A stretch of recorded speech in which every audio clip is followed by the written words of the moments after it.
Good afternoon and good evening to the rest of you. We are back for another episode of Bitcoin Magazine Live. It is I, your host Q, coming to you from my mother's basement.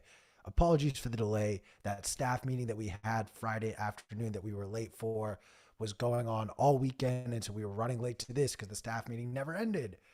P, how are you feeling after that staff meeting?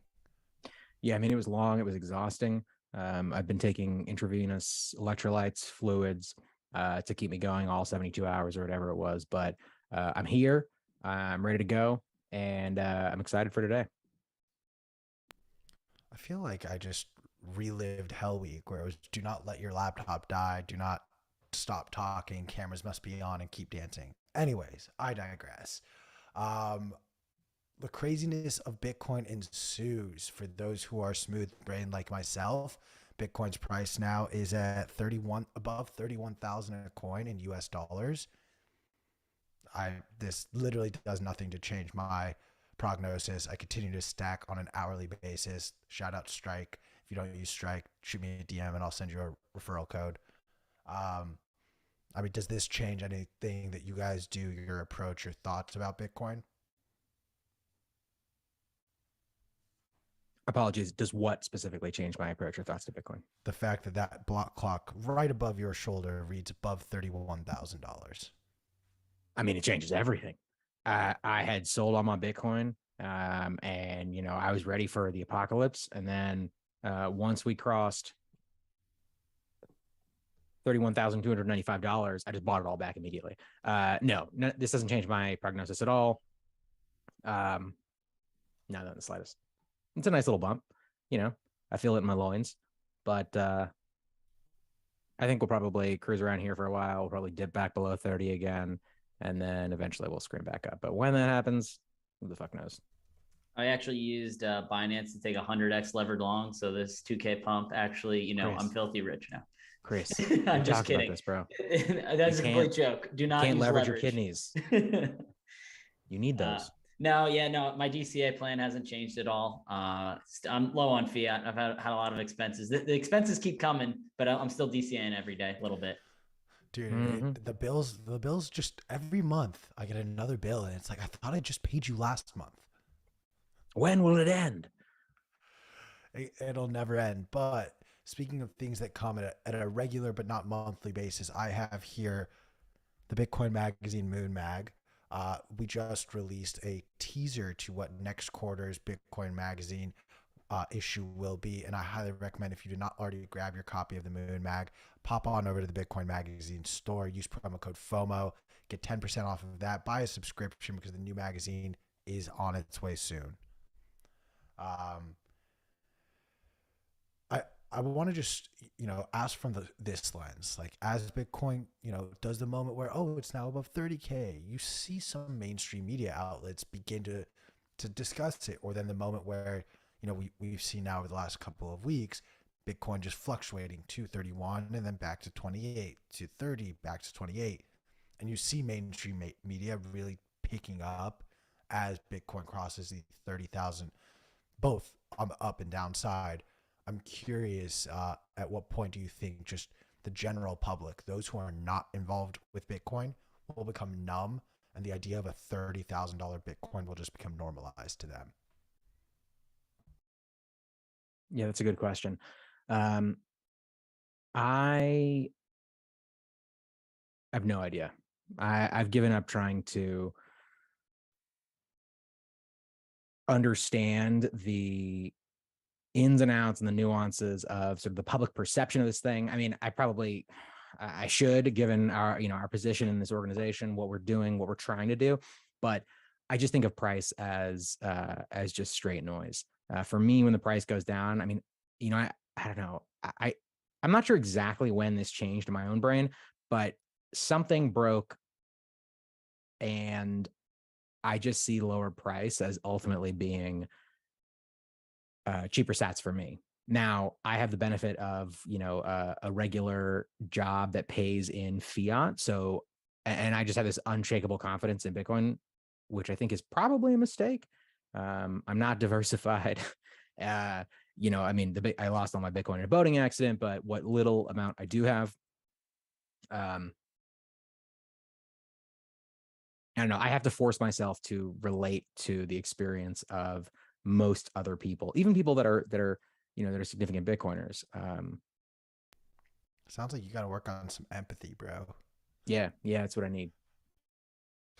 I do want to draw attention to the absurdity on your block clock right now. Be sure you don't miss it before the message leaves, but it's a very P message, to say the least. No. It's just the price, bro. It's just the price. This came across me. I was just reading this while we were in said staff meeting. Sorry, Pete Rizzo, but the U.S. savings rate has officially fallen. Chris, I'm so sorry that I didn't send you this graph before. My bad on that. But it is now down to 4.4%, marking the lowest level since 2009. I find this very, very interesting given some of the rhetoric coming out of D.C. from both Jerome Powell, Janet Yellen, and even out of the White House, making claims that U.S. savings has been increasing steadily. This is just blatantly false. The numbers show it. Feel free to pop on over to Twitter, where I've point blank shown you that they are lying to you about the total savings rate of the country. I think this is a very, very, very strong signal that a recession is looming and they do not want to cause a stir. I'm curious for both of you, like, how much are you guys saving more? Do you find yourself spending more? Of course, versus 2 years ago, everyone is spending a lot more because, you can actually go outside now. Interesting question. I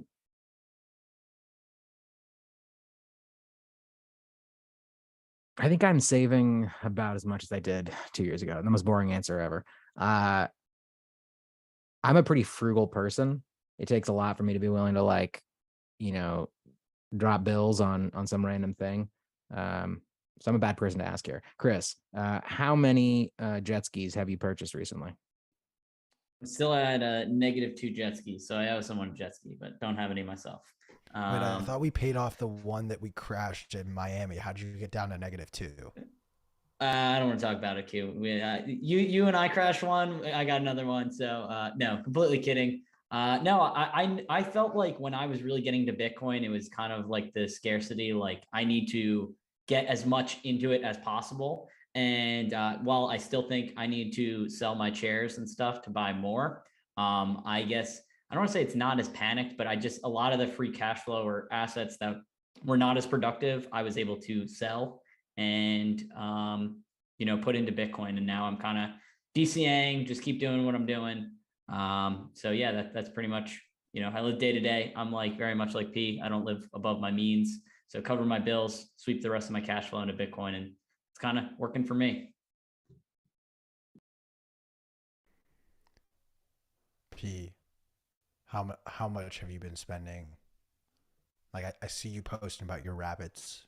I see you posting about your elephant dick. You're clearly spending more money. Why are you not humbly stacking sats in a period of U.S. history when it is necessary? I feel a moral imperative to bring Bitcoin to as many people as possible, as rapidly as possible. And, my rabbit-based mining system is part of that message. No, man, you gotta within everything I just said, you gotta maintain a quality of life, which to me is like a cardboard box and maybe like an air mattress, but also having animals that you care about and that you want to see thrive, and not having them inside your house where they shit everywhere and pee in the corners and stuff. Like, those are important things for Bitcoin. And so no, that rabbit hutch is dope. I built a prototype, and then that was one that we actually had a friend made for us, and it's nicer than the first apartment that I lived in for these rabbits. It's a tractor too. It's designed to be dragged across the ground, so they like fertilize the ground around them. But yeah, I'm excited. We're gonna get some miners in there, use it to heat during the winter. It's gonna be dope. If you check out my Twitter, you can see one of the top posts is a video of our rabbits in this glorious rabbit mansion, an outdoor one that will be heated by ASIC exhaust. Let's talk about news and notes though. There's a story that we've talked about around Chipotle, if you are ignorant, and supposedly adopting Bitcoin as a payment system, but there's some issues around this. Q, can you give us the deets? Yeah, in short, they're not. You essentially have to download some like backwards ass app that will force you to deposit your Bitcoin, and fun fact, you'll never be able to withdraw or spend it. Eric Norris, stop. You're being an idiot. We're gonna clip that for later. Sorry, we needed that soundbite, guys. But look, it's interesting that this news is getting stirred up. I think what's the most telling is Bitcoin, as far as through the public lens, is a free marketing tool. Every single business that has ever adopted Bitcoin makes a big deal about it. Where? On Twitter, because that's where Bitcoin Twitter is. That's where a majority of Bitcoiners are. And we are very responsive in a positive way when a business opts into the Bitcoin network. Chipotle has not released any statements as such. I'm curious if they ever will. But like in theory, this should be a piggyback off of Mahler's announcement from Bitcoin 2022. Chipotle was on the short list of companies that use the payment processor that Strike and Jack had partnered with. So we're not too far off from being able to go buy your overpriced rice and bean bowl from Chipotle with some sats. But at the same time, like, they'll announce it. Don't fall for a scammer here or there. My 2 cents on it. Deep. It's very deep. I don't disagree with you. What else we got? I mean, I'll continue one quick thing on that. I think it's very dangerous. Maybe actually, P, you might know, relating this back to, I guess, our next topic, but it's very dangerous apps that are difficult to get your Bitcoin out of. Like, it's one thing to have a wallet and go ahead. No. I'm so glad you brought this up. I completely forgot about this. Keep going. I don't want to. Okay. I got too excited and interrupted you. Yeah, no. So obviously this third-party app was saying that you could use Bitcoin to pay for Chipotle. I was going to compare it to, I'm not sure where P was going to go with this, but I was also thinking about, obviously yesterday was the 1 year announcement at Bitcoin 2021 of when El Salvador talked about adopting Bitcoin as legal tender. So it's been 1 year since a nation state said that they were adopting, and then ultimately did later on that year in 2021. But I think Chivo, we were talking about the failures of Chivo, which is the El Salvador app that was used. A lot of people were saying, you can claim your $30 of Bitcoin if you're an El Salvadorian citizen, but it was very difficult, or it was delayed. Like, it's easy to send Bitcoin into the app, but it was difficult to pull it out. P, I don't know if that's where you were going, or when you got excited. Maybe I misspoke or said something else. What were you thinking? No, you were great. I just got excited and interrupted you, which I've never done before in our entire friendship. It's never happened. I'm very respectful. I don't get excited and jump in. I totally do. No, I it's interesting that we're getting this type of what I would consider to be like bull market news in this sideways crab walk bear market right now. What I mean by that is, during the bull markets, you tend to get a lot of entities, companies being like, we accept Bitcoin, as you referenced earlier, and then you look into it and they don't really, or there's some weird convoluted way that they do it, and it's not actually as interesting or compelling or meaningful as they announced. And with this Chipotle thing, my understanding, which I have not personally verified, again, everyone else should verify this for themselves. Well, actually don't, fuck that. But my understanding is that you have to download a shitcoin wallet, and then you can't actually take your Bitcoin out. So if you want to buy a burrito with your Bitcoin, it's a one-way trip, which is garbage. Bitcoin is supposed to be fungible. It's supposed to be something that you can use and that you have control over. And it's a non-story, essentially. I do want to just highlight and further emphasize like how important the adoption of Bitcoin is as a marketing tool. The perfect, perfect example. 1 year, 366 days ago, Jack Mallers and President Nayib Bukele at Bitcoin 2021 announced El Salvador was going to, at least at that time, introduce a bill to adopt Bitcoin. Things like the tourism that El Salvador has seen since announcing this. Look at the money that started flowing into that country. This is a clear example of a, like, adopt Bitcoin, net positive result, attract Bitcoiners, attract smart people, attract money to come and further develop your nation, your area, your business, whatever it may be. That talk, both Jack Mallers' announcement here at Bitcoin 2022, which we've referenced, as well as last year's announcement with President Bukele, are both available to be watched on our YouTube channel. Also, feel free to join us this afternoon at about 5:30 Eastern time on Twitter. We're going to have a Twitter Spaces with a whole host of people, including Peter McCormick, Jeff Booth, potentially even Kaiser, if I can convince him. We're going to be talking all things El Salvador and Bitcoin, so you're not going to want to miss that. Set an alarm. Come join us there.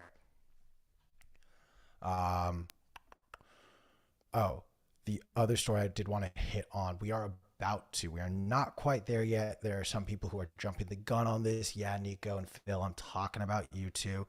But the Bitcoin Lightning Network is about to, not quite yet, but about to have 4,000 total Bitcoin held onto the Lightning Network. This is going to be huge. This is a huge step in validating the Lightning Network. What's the idiot's name? Sam Bankman-Fried. Like, there. That's your Bitcoin scaling as a payment network. We're going to send you a little leaflet so you can educate yourself, because we don't think you actually know jack diddly squat. So read up on the Lightning Network, because I think it solves every single problem that you're trying to scam your customers out of. Oops.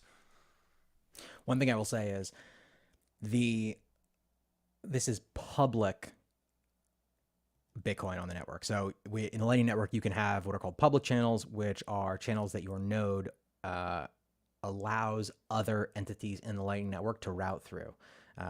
It's the beauty of the Lightning Network. We're going to talk about that in just a moment with Nifty, but there are more Bitcoin than that locked up in the Lightning Network, but they're in private channels. So if you're like a giant exchange, if you're an entity, you may have public channels and then also may have private channels. And the private channels, we actually can't get visibility into. So there is actually more Bitcoin than almost 4,000 locked up in private channels.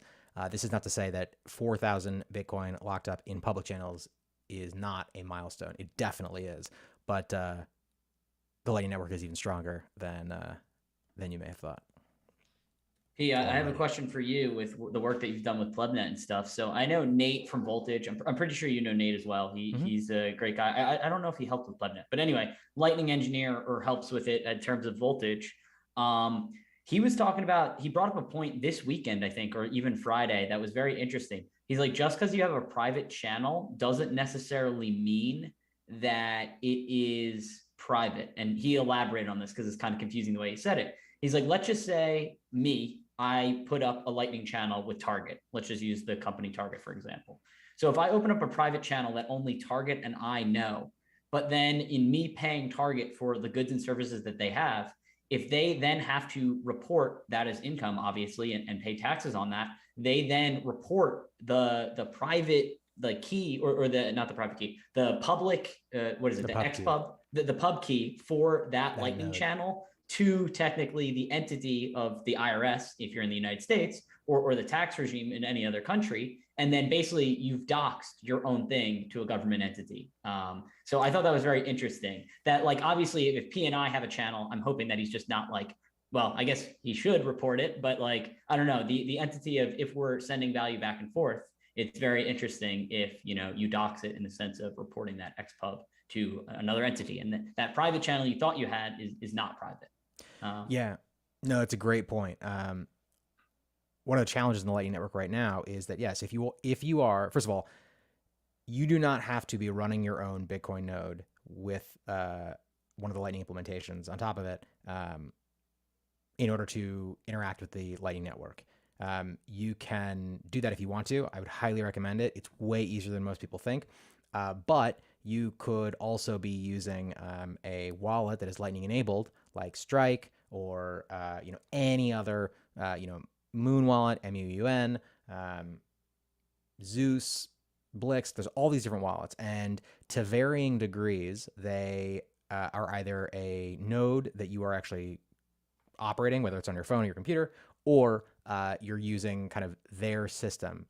But if you're running your own node, your pub key is going to be public. Now, whether or not you associate your specific identity with that pub key is something else, right? One of the issues in PlebNet is that, we used to call the original name for PlebNet was KYC Jelly, because we were like, oh yeah, in order to participate in this network, you got to lube yourself up with that KYC Jelly and then get ready to get, because the way we set it up is we really wanted to build this community. We really wanted to be able to see the growth of the network. And so you probably have seen across Twitter these amazing network graphs of the entire network. And, originally there were like, 20 of us in there.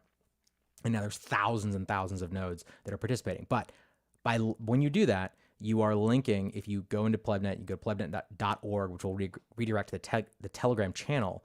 In order to have your node show up on that network graph, you are linking your Telegram identity with your public key, with your node's pub key. And so there's a lot of privacy considerations that, one, if you are trying to operate in a purely private manner, you have to take into consideration, even with the Lightning Network. And there are things that are being done to improve that. And you can maintain privacy on the Lightning Network, but to the point you just made, you do need to be careful about who you are opening channels with, even if they are private. Yeah, and I guess I'll provide a solution. I know Odell, he's very privacy focused. So normally he has, I think he was saying you basically have two nodes. So, I mean, most people, just running one would be great, but basically one would be for inbound liquidity. So there's an XPub associated with a node, and then you basically route that node with a private channel to another node that you own. And then basically it's the business is connected to one, that's your public facing one. So even if they know that address, they keep seeing it route to another node or route paths to other nodes or privately to that one. And then you can use that one for personal inbound liquidity to yourself. So it's business to node one to node two to yourself. So that could, correct me if I'm wrong, you're much more robust in this, but. No, there are ways of setting up that kind of, those kinds of systems for sure. I haven't explored that specific mechanic, but that makes sense to me, conceivably. And again, it's the thing that we're trying to do here is improve the UX of Bitcoin and the UX of the Lightning Network. And there's leaps and bounds in terms of progress that's been made there, but there's still work to be done. One thing I just want to say, this image behind me is from Clark Moody's dashboard, which you can see at bitcoin.clarkmoody.com. /dashboard. It is a phenomenal, very information rich dashboard associated with, or that has information about all things related to the Bitcoin network. So if you haven't checked that out, I highly recommend that you do. It's a go-to for many of us in the space.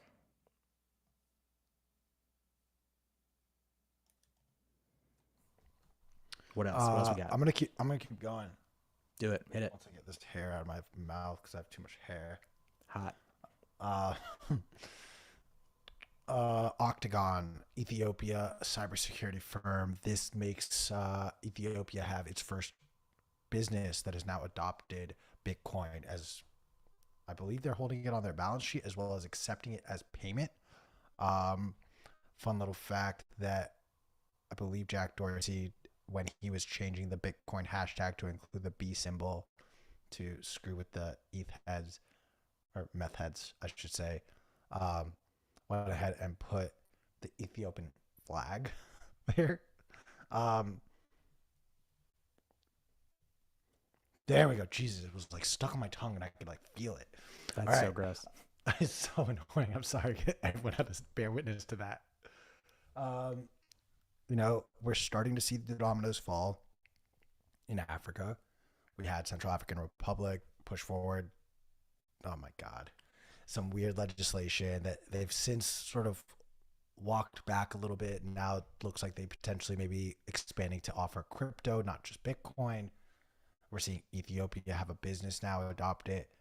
I love seeing Africa just slowly but surely just go into this technology, not dissimilar to Central American countries, you know, diving slowly and slowly into this technology. This feeds into the idea and concept that we've talked a lot about on this show, that the countries that have been furthest away from the US dollar money printer stand to benefit more by switching to Bitcoin sooner. So I'm really excited about this. It'll be interesting to see how it gets rolled out, what the response from the Ethiopian government will be.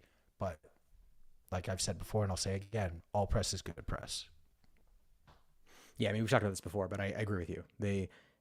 We live in this magical wonderland. It's not that magical, but it is very magical comparison to what the majority of people in the world live in, which is the United States. And we have the incredible privilege of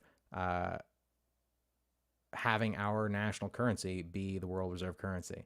And that has kind of warped our brains as we head into this, what I believe to be eventually hyperinflationary environment at a worldwide scale. And so, yeah, I think you're absolutely right. Countries that, and people that intuitively understand the risks of inflation because their currencies have already been inflated away, or because they live in economies where there's this kind of dual economy in the sense that everybody wants to be paid in US dollars because it's stronger than their own national currency. Those types of people, they immediately understand the benefit of a currency or of a store of value that cannot be inflated. And so I think we're seeing that more and more and more. I love the idea of, other countries starting to compete with the United States and with the EU simply because they get it faster than everybody else. I think that's why we're seeing it in Central America. And I think as you said, we're going to start seeing that more and more and more in African countries as well. We were talking about this with Ray recently. In Nigeria, when they tried to ban Bitcoin, Bitcoin adoption actually increased because there was already this incredibly robust peer-to-peer, like literal in-person network of people that were very, very facile in exchanging currencies. And so it's just like business as usual. We don't have that in the US. So we're still catching up and learning. We're getting there, though. One thing I want to tease, and I'm so sorry, it was Monday, and I should have just, in the future, I'm going to take screenshots as I'm reading on the weekends, and you're going to get bombarded by messages from me on the weekends. So I apologize. So first, Senator Lummis, thank you for correcting me on how to say this regulatory, Rob? Anyways, Lummis's bill will be introduced tomorrow. Keep an eye out on that for social media. Bitcoin Magazine will be one of the first news outlets reporting on the details of that bill. So stay tuned on that. And a developing story that we're working on, diving deeper with some of these specific teams. But we've seen over the course of the last year, public miners in particular, really, really hold the HODL torch and be on the front lines of any Bitcoin that we mine, we're just going to hold. We're going to take out cheap money based on the low interest rates, and we're just going to keep expanding our footprint as much as we can while money is so cheap, and continue to hold our Bitcoin with a long time horizon. We saw last week, however, two different companies, both in the public markets, actually reversing the stance, not necessarily saying they're net sellers, but selling more of the Bitcoin a majority of the Bitcoin that they mined in a month, they had sold. Cathedral Bitcoin, it's not Cathedral Bitcoin, forgive me on that faux pas, but they've actually started to sell some of the Bitcoin they've held on reserves. Riot, which you are all familiar with, sold just Bitcoin that they were mining last month, but I think it's a very interesting sign that both one of the largest players in this space, as well as a smaller player, both had to reverse this position. Shout out to the Blockware intelligence team. Will Clement and his group put together an awesome newsletter as well, and they were highlighting this, and they actually found that miners have actually been net sellers most recently. So it looks like the general mining consensus has actually been to become a seller. I'm curious if this is more to do with the decline in price than anything else, but it is very telling that at a moment where many stackers are taking advantage of cheap sats and buying as much Bitcoin as they can, you see the conversation. Let's back up that dump truck. I spent all my dry powder, have not told my girlfriend, and God forbid she ever looks at my bank account.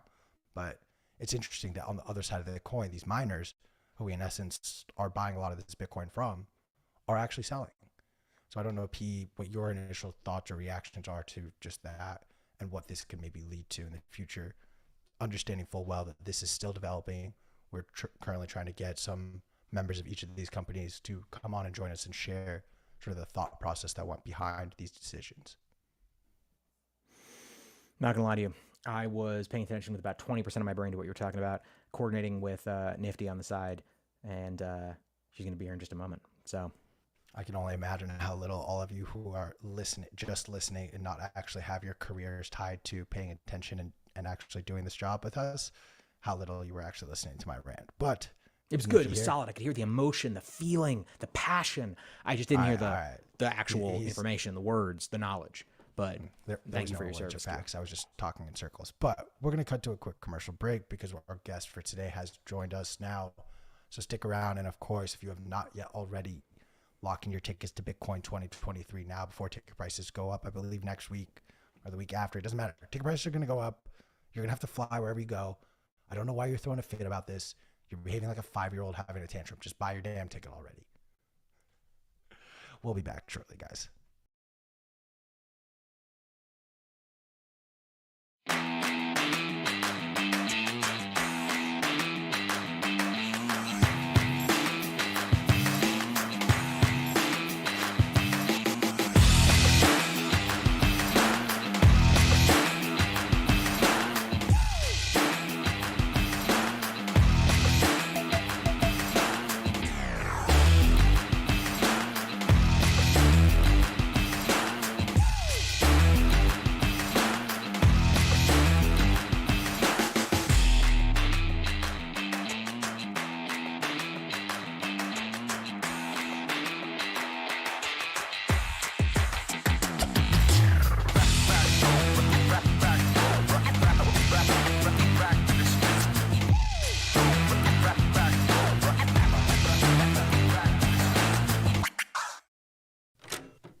Welcome back.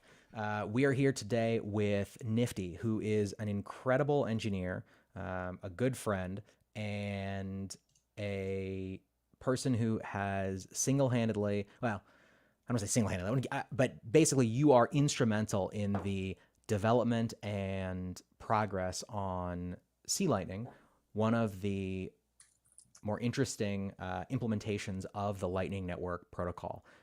How would you tell us who you are, what you're about, and expand on my brief summary of what you do? Yeah. Hey, everyone. I'm Lisa, aka Nifty. I work at Blockstream on Core Lightning. I've been there almost 4 years now. Class of 2018 Bitcoiner, so also 4 years of Bitcoining. Yeah, so I'm a developer by trade, but I also really like doing education, instruction stuff. So beginning of this year, I started this like kind of side project thing called Base 58, which is a Bitcoin education course. You can take it. It's a 6-week class. We do cohorts. I basically teach you all there is to know about the Bitcoin transaction protocol. So it's pretty technical stuff, but it's for everyone who wants to like find out how Bitcoin actually works.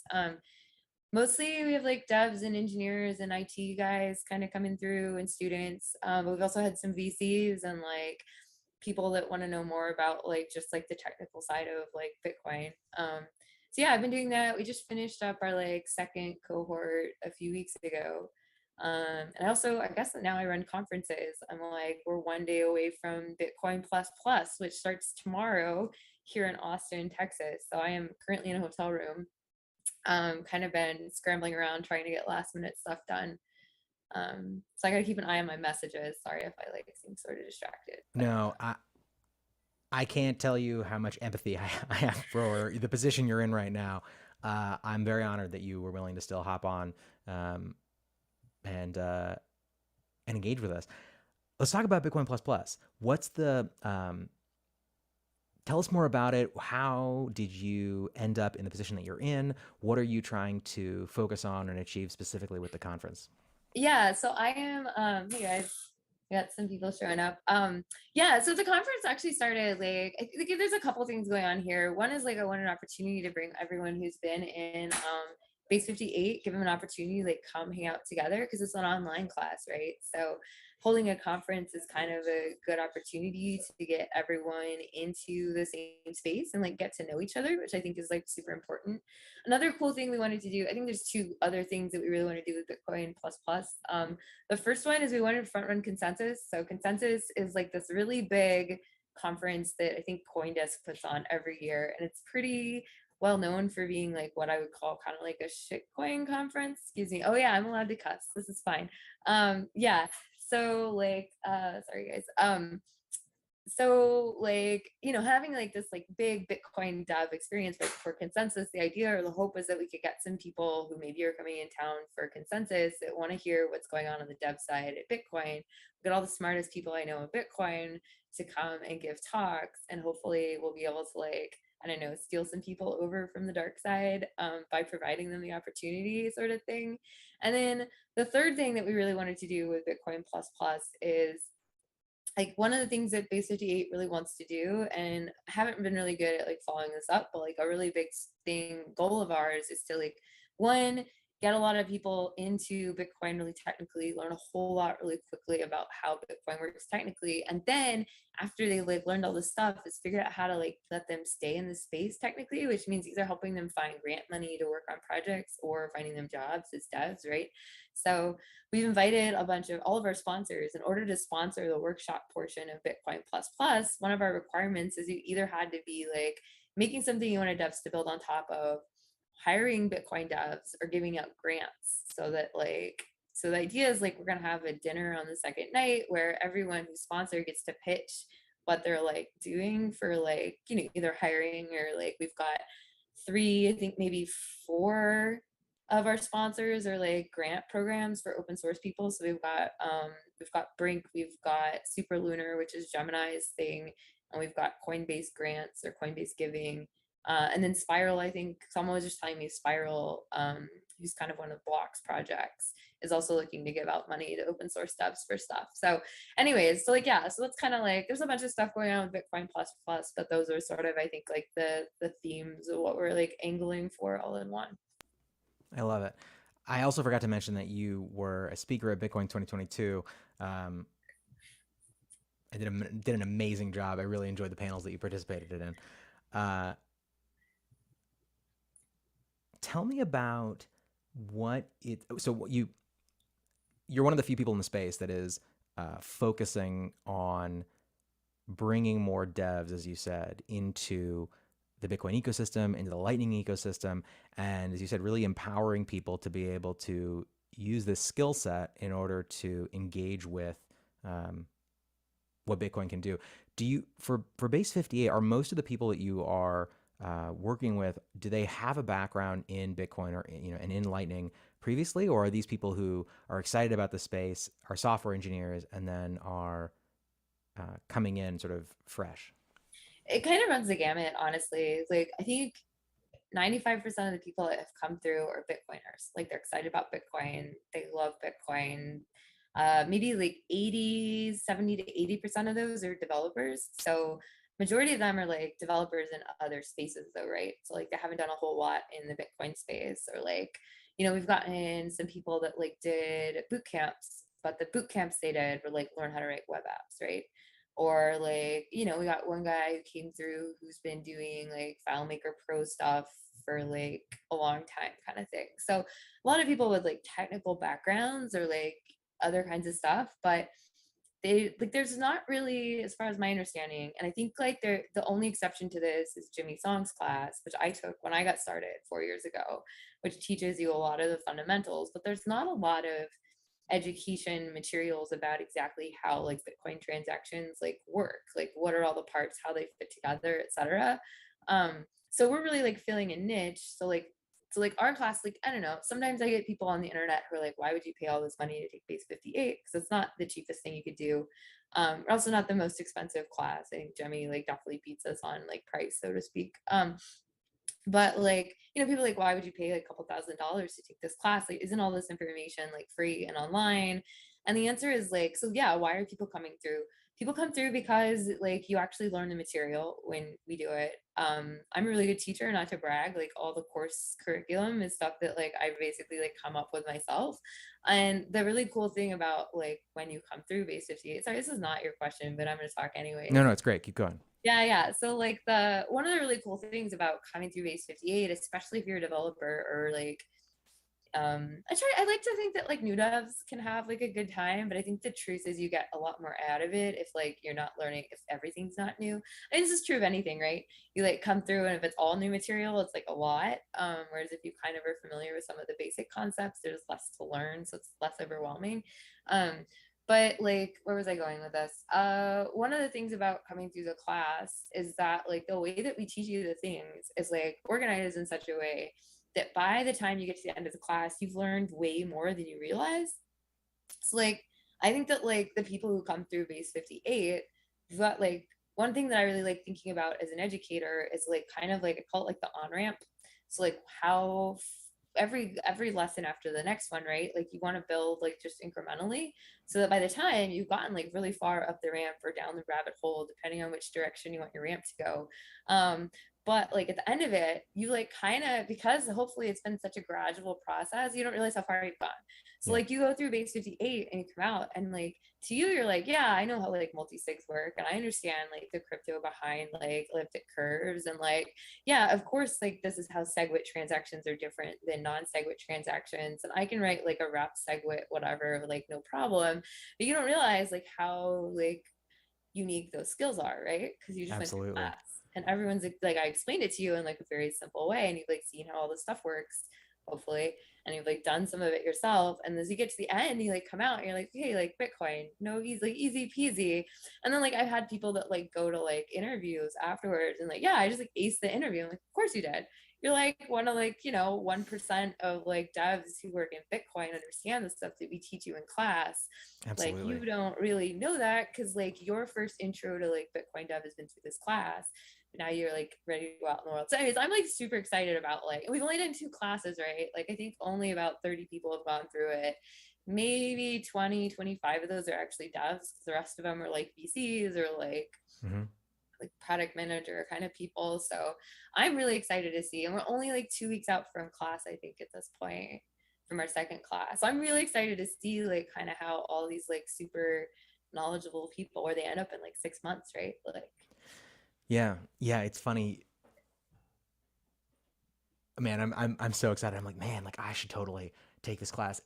Yeah, I think you were understated in what you've accomplished at Blockstream. I want to take a step back at a super high level and talk about sort of lightning implementations and the amazing stuff that you've done, the differences between some of the implementations, right? So for everybody listening, you know, you have Bitcoin Core, which you can run on, you know, very low cost hardware. And that is the incredibly robust, system that basically powers the layer 1 of the Bitcoin network, validates transactions, communicates node to node, and then you can build things that interact with that or on top of it. And we talk about layer 2 technologies, and the Lightning Network is what's called a layer 2 technology. So there are multiple implementations of the Lightning Network, and you know, there's LND, there's C Lightning, there's Eclair. People are really excited about Rust Lightning, but they all take slightly different approaches, but they all follow the same basic building blocks, and they can communicate interchangeably. So if Chris is running an LND node on top of Bitcoin Core, and I'm running an Eclair node, and Nifty is running a a C Lightning node. CLN, Core Lightning, yo, we're Core Lightning now. Core Lightning. Oh shit. Yeah, name change. We like changed it a few months ago. Yeah. All right. All right. CLN for short. I don't know. I love it. I love it. Okay. Or a CLN node, we can all basically still route transactions between yourselves and communicate over the Lightning network and interact. And they all sort of focus on slightly different things. And so, can you go into what CLN focuses on, and what CLN, how you approach development on in Lightning from the kind of CLN Blockstream perspective versus perhaps LND or Eclair or Rust Lightning? Yeah, totally. So Core Lightning is like, I don't know, we like to think of ourselves as the first implementation, but like at the reality is like, I think LND and Eclair were kind of being developed at the same time. So it's a little bit of a race to the start there. But we like, so our lead dev, his name is Rusty Russell. He's been working on C and spec related things for decades at this point. He got into Bitcoin, I have no idea, but pretty early, and has been working on Core Lightning since I want to say almost like 2015, even though like the network didn't ship till like 2017. So like, yeah, so I think some of the biggest differences is that we like really like programmed the spec. So like one cool thing about Core Lightning is that when we add stuff to the spec, or when you're like trying to add a new feature to how Core Lightning works, there's the way that our project is set up is that like we have to add it to the spec before we can add it to our project, because our project, so maybe we can talk about specs a little bit too. Yes, yeah. Please go into what a spec is, why it's important, and how development happens in these types of environments. Yeah, okay, yeah. So spec is like a written description of how the software should behave in certain situations. So if you do X, this must happen. If you do Y, Y must happen. And so it's a very technical document. They're not meant to be, so like a spec, especially the Lightning spec, is not meant to be an easy thing to read as a human to figure out how Lightning works. The point of the spec is to rigorously document the behavior and expectations of how two Lightning nodes are going to interact with each other. So we've gotten a lot of feedback that's like, hey, like spec dev is like really hard. Like it's hard to read the specs. I'm like, yes, that is how it's supposed to be.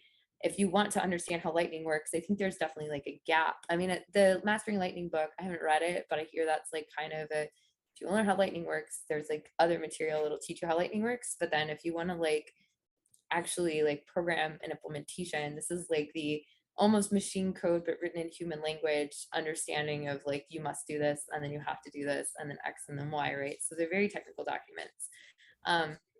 So like what Core Lightning does is we have this cool thing where we'll take that technical.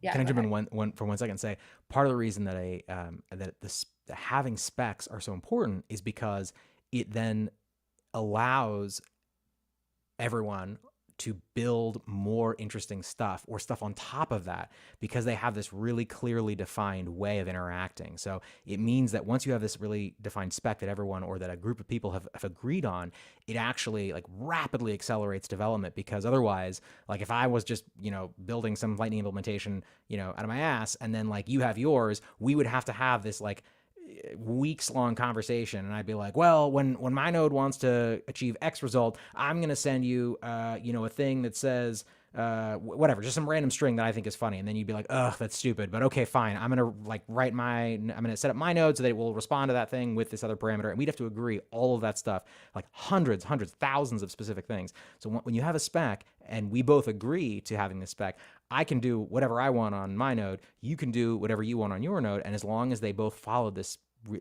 previously agreed upon spec, we can really rapidly develop new things.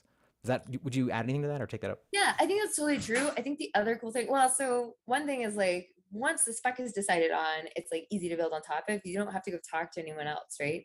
Once the spec is made, like anyone can then go look at the spec, and as long as they follow the spec, at least this is the promise, as long as you follow the spec, it's like guaranteed to work with any other Lightning implementation. So in some ways, having the spec process makes Lightning way more decentralized, even than like core Lightning or core Bitcoin, right? Because there is no spec in the same way of like the core Bitcoin consensus stuff. Fine, they're trying to solve kind of a totally different problem, and so like Bitcoin is like kind of a different beast in that way. But I think this is one of the genius things in like making specs happen and making sure that we write down exactly what we expect these nodes to say when they talk to each other was sort of the genius of Rusty. Rusty comes from like Rusty really understands the importance of like making decentralized projects, right? And Rusty was like, look, like building on Lightning is going to be really important for the Bitcoin ecosystem. We don't want one team building Lightning. We want as many teams as possible building Lightning. And we wanted to be building Lightning collaboratively. Because if you have multiple teams building Lightning, if something happens to like one team, for example, so for a while there was a project called Ptarmigan that was based out of Japan. I don't know where they went. There's also like an Eclair implementation in Python, not Eclair. Eclipse, no, not Eclipse. What's the name of the like, I don't know. There's like a Python implementation from a team based somewhere in Europe. I forget. They like, what's the like wallet everyone, Electrum. There's an Electrum implementation of Lightning, so to speak. These guys, like, I don't know where they are. Like, they've kind of disappeared. I guess the reason I bring them up is like, if some of these Lightning teams like aren't able to survive, it makes like Lightning as an implementation and as a protocol a lot more likely to exist for like a long time, because there's distributed independent teams that understand how this protocol works by themselves and have separate funding and separate like ways that they're going to continue to exist. So like the spec process is like the core way that these independent kind of groups are able to make sure that all their stuff works together and they're codified and will outlive any one team, right?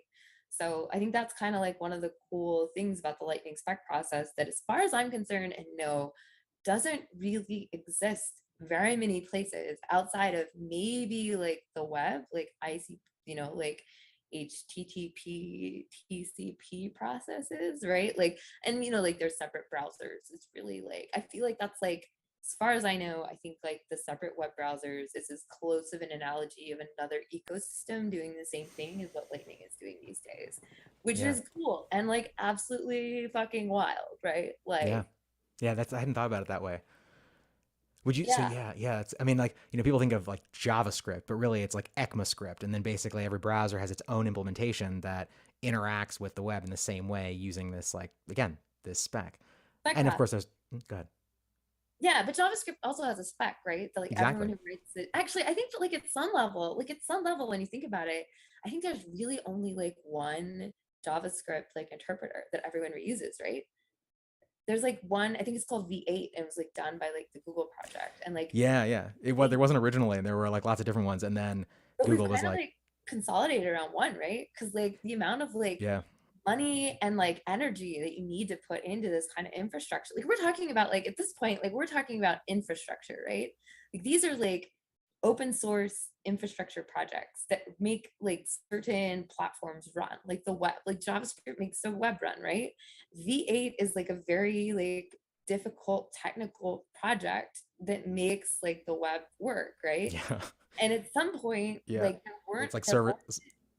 there wasn't enough funding for all those other JavaScript projects to like get the engineers they needed to compete with whatever the V8 team was doing, right? So in some extent, V8 has become the de facto standard because they had all the money of Google behind them at some point, right? Google is able. One thing really quick, we have in the comments, people are asking how they can read up and learn about Base 58. What's the URL? Yeah, it's base58.info. I can put it, should I put it in the chat? I'll just like. I think Chris, our producer, can copy it over, but the people want to know. That's a really interesting analogy, though. Yeah, I mean, V8 is interesting. There's a bit of history. JavaScript was much slower than it is right now, and basically Google was like, we're just going to spend tens of millions of dollars, and they just hired all the best PhDs. They rewrote everything from the ground up, created the V8 engine, which basically allowed Chrome to ascend and be the fastest browser that could do the most shit.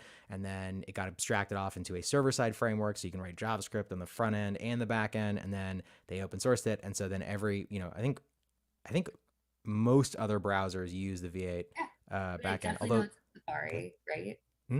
Safari is like the biggest, like, like all the mobile web apps use it. All the mobile web apps use it. It's like anytime you use like, what's that, like I don't know, Slack is like written in this. I forget what it's called, but like it's like a wrapper. It's a JavaScript wrapper that you I think bundle up it's apps. called Electrum, actually. Is it Electrum? It's That's confusing also because Electrum is also a separate.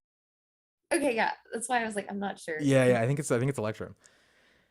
VS Code, I think, also uses Electrum. Anyway, we're going down the rabbit hole, but let's pull back. So we were talking about specs, the importance of specs, and Importance of like the diversity or distributed like implementation teams, right, of the spec are also really important and hard to keep going for a long time. So Lightning at this point has had like 3 teams, 4 now with Spiral on the scene. Electron, not Electrum. Okay, so sorry. you're right. Yeah. There we go. Anyways, okay, so like let's go back to like so like Bitcoin is a distributed protocol, right? And like something about like keeping, you know, the way that distributed systems work is that there's like some inefficiency and like duplication across the ecosystem. Like everyone keeping a copy of the Bitcoin blockchain on their node, like that's what makes it distributed, right? That's also super like inefficient by whatever quality, like a certain, depending on how you think about efficiency, like having everyone validate the same goddamn transaction across like 5,000, I don't know, 10,000, 20,000 Bitcoin nodes. I don't know how many there are these days, but like everyone getting the same transaction and verifying it is like dumb and inefficient to some extent, right? But that's what makes it like distributed and resilient, is because you have that inefficiency in terms of like everyone doing the same work to validate it, but verifying on their own. So Lightning is distributed in the implementation team. And like, yeah, in some ways that is like inefficient because everyone has to re-implement all the stuff independently in their own like language stack. I think every implementation is in a different language too, which is kind of funny. Core Lightning is in mostly C. So we started getting some like plugin. So we have plugin architecture. This goes back into like how is Core Lightning different than the other implementations. Ours is more like we try to be like our implementation really like we have these things called like plugins. So like and there's a lot of like so basically like the way a lightning node works is there's a lot of different parts and functionality and stuff. And so core lightning was written such that everything that you would need kind of like write to an interface. So try and expose as much of like the low level stuff as possible and then build like a nicer interface on top of that and make it such that if you wanted to, you can swap out that thing for something else. So a good example of how this works on core lightning, or one way that we're taking advantage of it, is there is a, you know, like, so Lightning is used to make payments, right? Like my favorite way of talking about Lightning is a payment rails technology. Like it is a way of moving money from one person to another. It's really awesome because it's instant settlement. We should totally talk about how that's different from credit cards, because that's fascinating to me. But like we can maybe loop back to that. But so one thing that like every Lightning implementation has to do is pay an invoice, right? You send an invoice, you hit pay, your Lightning node will figure out how to route. So your Lightning node, when it gets an invoice, it's going to figure out how to route that through the Lightning graph.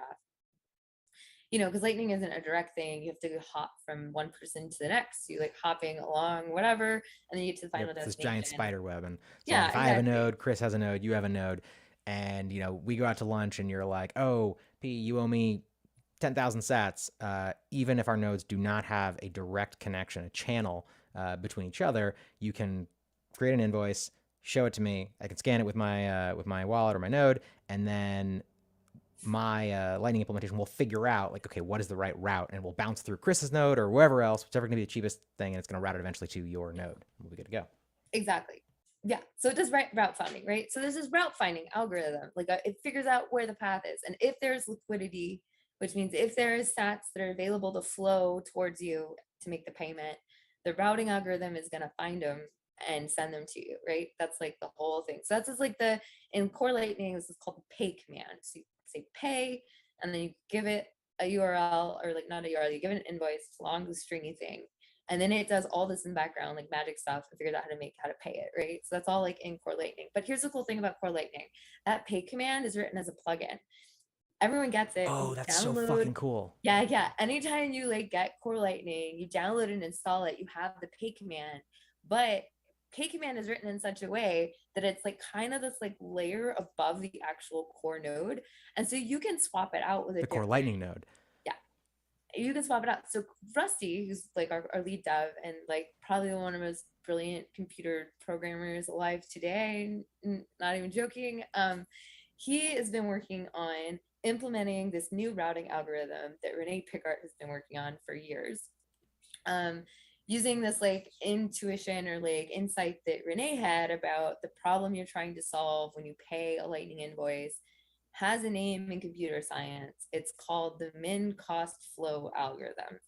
It's just like, you know, like in one thing that I learned computer science later in life. So like I always have like interesting ways of explaining what all these things are. Like, man, it took me forever. This is like sort of a little bit of like, oh, whatever, but figuring out what the hell you were talking about and said algorithm was like a whole adventure. Like, took me years to figure out what the heck anyone was talking about. I was like, Wait, so what is your definition of an algorithm? yeah.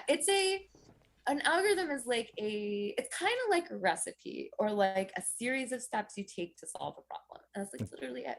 That's exactly how I would define it. It's like when people think of when I used to, you know, because I used to teach software engineering, it was like a cookbook is just a set of algorithms. It's like, oh, you have your, and it's like the format is beautiful. You have your inputs and then you have your output. And it's like you have like raw chicken, a bunch of spices and a bunch of random shit. And then the output is going to be like a roast chicken that tastes amazing. And then the set of instructions, it's like do this, do this, do this, do this, do this. In what order, when, with what ingredients, at what time is the algorithm. Exactly. That's perfect. Yeah. Except in computer science stuff, projects, the recipe is dealing with something that we call data, which is your inputs, right? And your outputs is usually like a result or like an which item, or maybe it's an ordering of those data items. Like every algorithm produces a different thing using the data that you put in the top. Or in like Lightning, it's like, which path do I take? Here's all the paths you could take. Which path should I take of all the paths? And so then you have this like process of, so the algorithm, min cost flow algorithm, is a stated little like process of how you evaluate every option of which route to take. And so it sorts through all the options of how, you know, it's like a graph. There's like a bunch of different ways you could get to. It's like a street graph of like of a city, right? And it's like, how do I get from my house to grandma's? There's like, you take the highway, you take the back roads, you could take the highway and the back roads, you could like take the tollway, but that's going to cost you like $5. Like, what are you optimizing for? There's going to be traffic here. Like, what's the traffic thing, right? So there's like a lot of things that go into like this route finding problem. It's the same for Lightning. So then there's like this like process. So you look at all the options, like highway, freeway, like toll road, back roads, how much traffic, you know. And so then your algorithm, the min cost flow thing, takes all these like inputs, like information. What's the traffic like? How many different paths are there? Like, is it a freeway or is it a whatever? And it takes all this information, right? And it uses like, I don't know what min cost flow is, but I don't know exactly what that is. But like it basically uses these like decision, it makes a decision at every point, right, about each of these different paths. And then at the end of it, the end of this algorithm of considering all these different things is it says, this is the path that you should use, you know? And that's like the output rate of the algorithm. It's like this path, try this one. Or maybe it's like a little more complicated and then it redoes it, retries, right? If that fails, you do it again and find the next one to try kind of thing. Anyways, that's the min cost flow algorithm. Bringing it back to how like core Lightning plugins work. So the cool thing about the fact that we can swap out. So now Rusty is writing a second plugin that will do a new command. The plugins can add commands to core Lightning. So you can write your own plugin that adds a new command to core Lightning that you can then execute. And so Rusty is writing a new plugin with a new command called Renee Pay after Renee Pickart, whose min cost flow this is. So now when you run core Lightning, or whenever he gets it done and we ship it, which hopefully will be in our next release, you'll be able to call Renee Pay and give it your invoice, and it'll use this new, totally different routing algorithm logic, which should be really good at making it good and efficient at paying larger invoices is the whole concept. So it should be really, really fast and quick. But it's super cool because it's modular. So our ability to add that in is like kind of this nice on top layer thing, because core Lightning as the underlayer exposes all the like little like APIs you need to rewrite new algorithms for how to find paths and pay invoices in Lightning really easily. So as an example, there's been another team, Karsten Otto, who runs L&D stuff and writes a lot of Java. He's written a separate independent application for L&D. So you can use Renee Pay on L&D. You have to download and run his, I don't exactly know how that works on L&D. I've never done it, but I think it's like a separate application and it runs in Java. Yep, and so exactly. you have to Like it's a little more, it's not like built in, and I don't think it's a lot harder, I think, to bake in. Like I don't know what the L&D team will have to do to make it such that that's like an option that you can use more defaulty instead of having to download and run a Java application that does it. So Yeah, that's such a good point. And just to reiterate, what you're talking about is in for example LND, which is another popular Lightning implementation.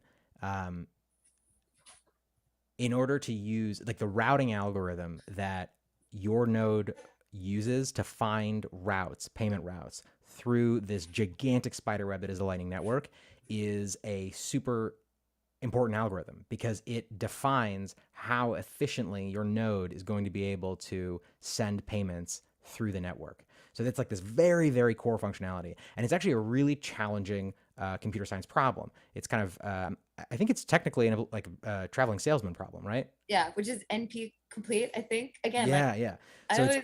I came to computer science really late in life, sort of. Like I started getting into it when I was like 24 or so. So like That's not late. yeah, but like it's, whatever.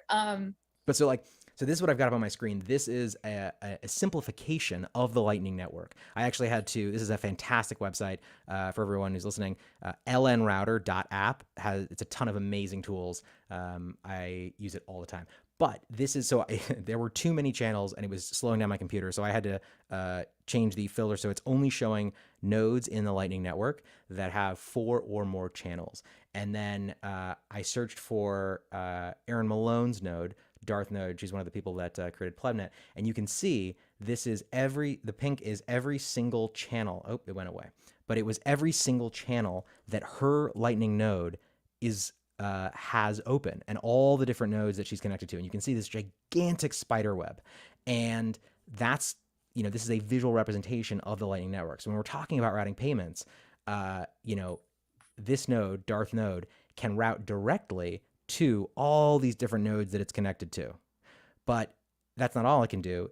Payments can be bounced and are bounced constantly through every single node in the network as it is efficient and economically viable to do so. So what we're talking about is the algorithm, again, that decides how to actually route those payments through. And what Lisa's talking about is, and I didn't know this, that in CLN, it's going to take me a while to remember that name, the algorithm itself is something that is based and implemented as part of a plugin architecture, which is to say you can customize that algorithm. So if you want to optimize the way that your node or that a node finds a route through this gigantic spider web, you can do that very, very efficiently, very easily using C-Lightning. And that's a difference and an important distinction between LND, which has this baked in sort of this monolithic approach. And so in order to use alternative algorithms, you have to go through a lot more. It's not as efficient and it's harder to build on top of. Yeah, at least that's my understanding of it. Again, I haven't tried building on top of LND, so like to a certain extent, I'm like, this is what I've seen happening, at least with this particular algorithm, right? So you can kind of compare how Rusty's going about it versus how Karsten Otto has been building it, I think. Yeah. Yeah, man, this is such a great graph. Like, wow, it really does look like a Starfleet or something of nodes like all connected to each other, which is super fun. Yeah. I know I saw this BTC session showed this like months ago that I saw it on either Why Are We Bullish or something like that. Lisa, I really appreciate your definition of an algorithm. I'm an engineer by degree, a chemical engineer. So I understand civil engineering and mechanical engineering. I have a bunch of friends that I make fun of for being that. I say it's easier, but I have a lot of respect for electrical engineers or computer science because it's not my strong suit. I think what you guys do is normally magic. So I really appreciate that definition of an algorithm being like a recipe is something easy for even me to understand, basically. Cool. Yeah. So the plugin architecture that CLN uses is, I would say, one of its distinguishing features. Would you agree? Yeah, I think that's true. I don't think there is. Can you guys hear me? Oh, Yeah, we can hear you great. Okay, cool. Yeah, yeah, I think that's definitely one of our big advantages. At least as like a developer, it's one of my favorite things because it makes it. If I want to do something with Core Lightning, I can write a plugin and it'll like customize it. So it's a little more customizable is the idea. Yeah, I think for a long time though, and one of the reasons that LND I think got so much market share was that they were much better, I think, at exposing your app or your Lightning node functionality and like basically the API, so calling the pay command over like HTTP, so to speak. And they did that with something called like gRPC, which is like this Google protocol thing that makes it really easy for someone to write an app in any language they want that can call your Lightning node and talk to your Lightning node, even if your Lightning node's in like a totally different like computer or data center or country. And it does that all over like normal, what we call like HTTP communication, right? Maybe not exactly HTTP. I might like have that a little wrong, but it's like basically over like normal webby technology, right? Whereas Core Lightning didn't have a way that was built in and shipped with the application, like shipped with the Core Lightning node, that you could easily you could easily call, like pay an invoice for a Core Lightning node that you run, right? Anywhere in the world. You'd had to do a lot of kind of like custom little work to like make it, expose it to like remote stuff from like a website or like a different computer somewhere else in the world. Like Core Lightning was really like Unix based, which assumed like if you have something running on the same computer, it's really easy to do that. But that's like not very useful if you like want to have like a mobile application that's like on your phone that then talks to your own personal Lightning node, right? So Core Lightning made it really hard, or like not easy. Like there was no standard way to talk to Core Lightning from like a TCP connection, so to speak. Interesting. Yeah, so our last release, we did our first like gRPC. We like kind of not copied, but we definitely copied what L&D was doing with gRPC by adding a gRPC thing. Though Imitation is the sincerest form of flattery. yeah, it's very flattering. People really liked it, and they told us we needed it, so we added it. Apparently, there's a couple hiccups in there. I think like, so everything that was implemented, this is maybe a little too much information, but whatever. Everything that was implemented, all of our commands, so like pay is a command for Core Lightning, all of our commands that were implemented as plugins, which is pay. And another one is like open channel. All of these commands that are in plugins didn't make it into the gRPC because of the way that the engineer that made the gRPC added the commands to the gRPC. Oh, interesting. So it's kind of funny. I was talking to someone. I was in Oslo a few weeks ago for the Human Rights Foundation, had this really amazing conference, the Freedom Forum in Oslo 2 weeks ago. And it was a great opportunity to meet a lot of the Ellen Bits team. They're working out of, I think most of them are Europe based. A lot of them seem like they were from Berlin. So I got to meet a whole bunch of these guys who were like building on top of Lightning, doing really cool stuff. I was talking to the guy who's trying to make like the piece of software that uses the gRPC for Core Lightning and then makes the Ellen Bits API on top of that. So you can seamlessly call an Ellen Bits thing and it'll translate it to whatever the Core Lightning is or LND is. So like kind of this nice like, oh yeah, that's cool, unification thing. And he was like, Lisa, I can't invoice and I can't open a channel with your gRPC. And I was like, whoa, that's weird. And I started thinking about it. And I was like, oh, because we've implemented all of those as plugins, and like our automated thing to make the gRPC bindings doesn't take plugins into account right now. Anyways, it's kind of funny. oh, that's so like, interesting. Yeah, it was really funny. I was like, oh, it's a big whoops. Like we'll fix it in our next release, which should be sometime in July. So we're coming up on that. But that's the beauty of what we're building and what you guys are building. It's like you have these interactions, you learn, you figure out these new things, these breakages, and then you're able to go, and with a clearly defined spec and everything in place, you can just go and you can create those systems that fix this minor issue. Yeah, we're gonna fix it. It'll be fine. But yeah, of course. Funny. It was funny though. He was like, "Hey, you can't like open a channel with your gRPC." I was like, "Oh, we should fix that." It's like two core things you want to do when you have a Lightning node. You want to make a payment. You want to open a new channel. Like, and again, I also want to stress for everyone that's listening, we're talking about some of the deep nuts and bolts aspects of the Core Lightning implementation. Of the Core Lightning implementation. But you don't have to know any of this stuff. You don't have to care if you don't want to. You can literally go download a wallet. Right now, one of my favorites for this is Moon Wallet. That's MUUN. There's Blixt Wallet. There's Blue Wallet. There's all these different wallets that you can use as an individual who knows nothing about computer science to send Bitcoin via the Lightning Network, essentially instantaneously for very, very low fees today. So you don't have to know any of this stuff if you don't want to. We're talking about it because we find that it's interesting and it's something that is important for the Lightning Network, but don't let this scare you away if you don't know what we're talking about. Lisa, I want to shift slightly. What are some of the things that the developments that are being worked on in the Lightning Network that you are personally the most excited about right now? Oh man. Okay. There's a couple, but like, so my thing that like I've been working in Lightning for a couple years now. The project I've been working on for a long time is something called Liquidity Ads. We shipped it last fall. It's been out in the Wait. world. You got to give us a definition of liquidity ads. Yeah. So basically, this is a way that if you run a Lightning node and you have, let's say, like a bunch of Bitcoin that you want to put into Lightning channels, and actually, yeah, you want to put it into Lightning channel, you can. There's really one way to do that before liquidity ads. Well, I'm gonna make whatever. I'm gonna tell history how I want it to sound. Absolutely, why not? Yeah. So the way that you would do it before the liquidity ad thing that we shipped on Core Lightning last fall is you would have to open a channel. So let's say I've got like half a Bitcoin that I want to put into a Lightning channel. I'd have to pick which node I want to open that to, and that takes a little bit of effort, right? Because you want to put, having this half a Bitcoin, you call that like your liquidity, right, or whatever. When you put it into a channel, then the way that you earn money costs you money to open a channel, one, because you have to pay Because it's an on-chain fee. Yep. There's a fee to open a channel, and you pay that to the miners of Bitcoin. That's like on chain, right?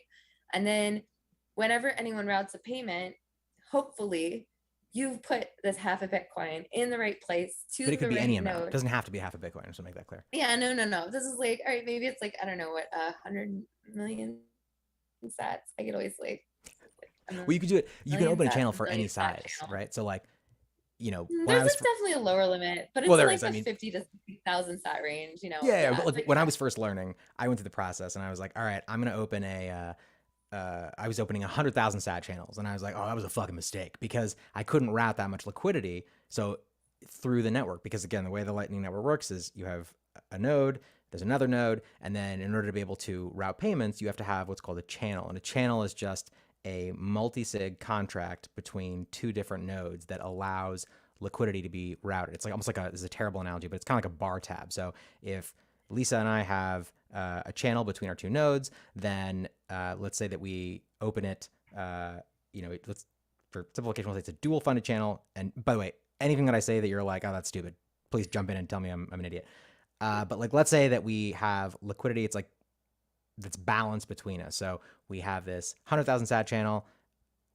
If there's 50,000 sats on my side, 50,000 sats on your side, then if we go out to beers and I owe you, let's say the beer in this magical hyper Bitcoinized world, each beer is 5 sats, then essentially you can, if I owe you 5 sats, I can send that through our channel, send it. And what that does is it updates this sort of bar tab between us. And then at any point in the future, we can like close out or settle that bar tab, make another on-chain transaction, and then whatever is on either side of this channel will be sort of settled into an on-chain transaction onto our node. Yep, that's right. And so what the issue that I had when I was first starting is I had to, I opened all these what are relatively very small size channels, 100,000 sats, and then very quickly it was like, oh shit, I fucked it up because that's a small amount. So in each of those channels, I could only, let's say I open the channel to you and there's 100,000 sats on my side. So different than the scenario I just laid out where we magically have a balance channel.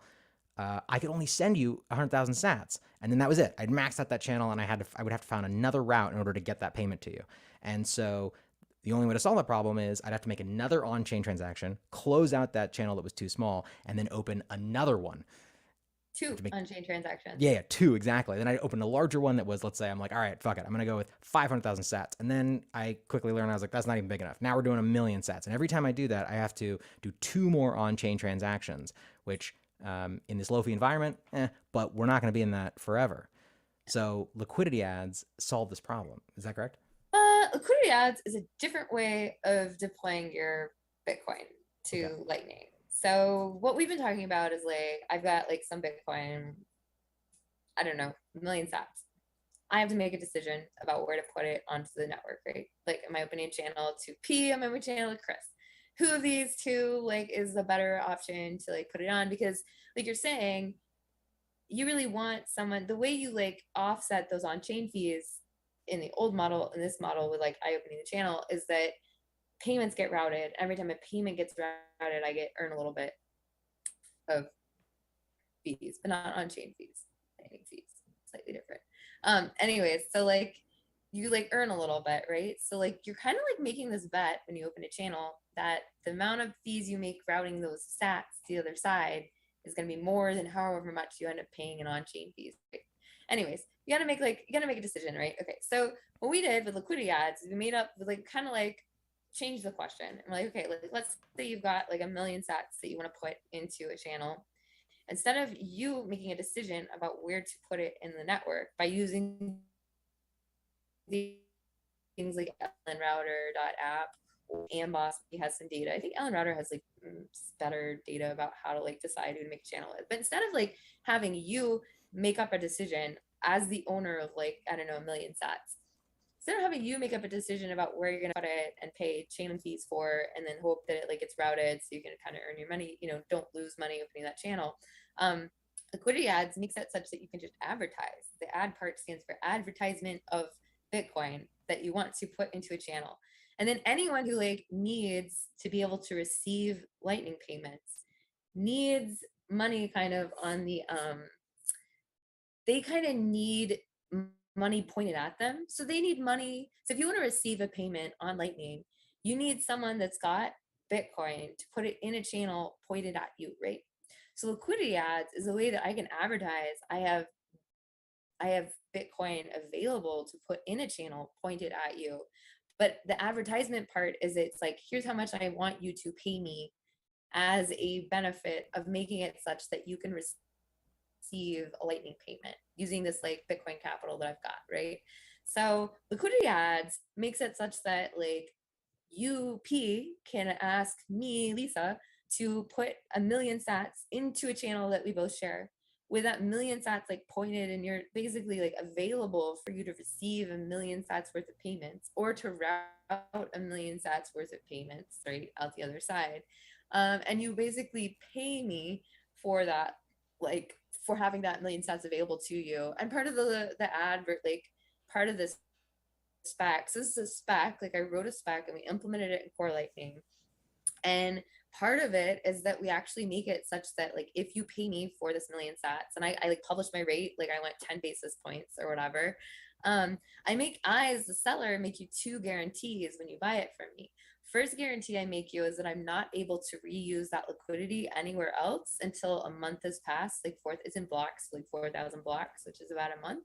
So you like when you pay me, you're paying me for the right to use that liquidity for that whole month. And if I close the channel before it ends, it's going to be time locked. So I'm not going to be able to get it out. So it's in my benefit to keep that channel open, because every time I route a payment towards you, so, you know, as the seller of the liquidity or of the funds, right, into this channel that we've got with you, you're going to pay me for that. You're also going to pay some of my on-chain costs. So like, I don't pay as much to deploy that Bitcoin to the Lightning Network. You as the buyer are going to pay for it. And this is all part of the liquidity ads, like spec thing. You're also, because you've opened the channel now, you're also going to pay the fees to close the channel. So that's not going to be my cost as the person with the 1 million sats. I don't have to worry about the closing fees anymore because you're going to pay for those. And then I also am going to get paid every time a payment routes through me to send that 1 million sats to you. Every time a payment uses that sats, I also get paid again. So it's like a really, like, you know, people talk about trying to like earn yield with Bitcoin. Liquidity ads are a really brilliant way of being able to, one, control the on-chain cost of deploying capital, two, making it such that the only people that are like buying your capital are ones that like have a financial incentive to receive payments, right? So it's like worth it to them to put up the money to get that capital in their direction, right? I mean, I don't know, there might be what's the word for like whenever you're concerned about your economically rational, non-economically rational people might buy it, but over time, the only people that will be buying liquidity are ones who have a need to receive payments over Lightning, right? So like there's a pretty strong, it should be, in theory, a pretty strong signal that capital that you've allocated Lightning Network is going to get used, because the person is like coughed up money in order to like get it, if that makes sense. So like, yeah. You can like, so like liquidity ads are like awesome.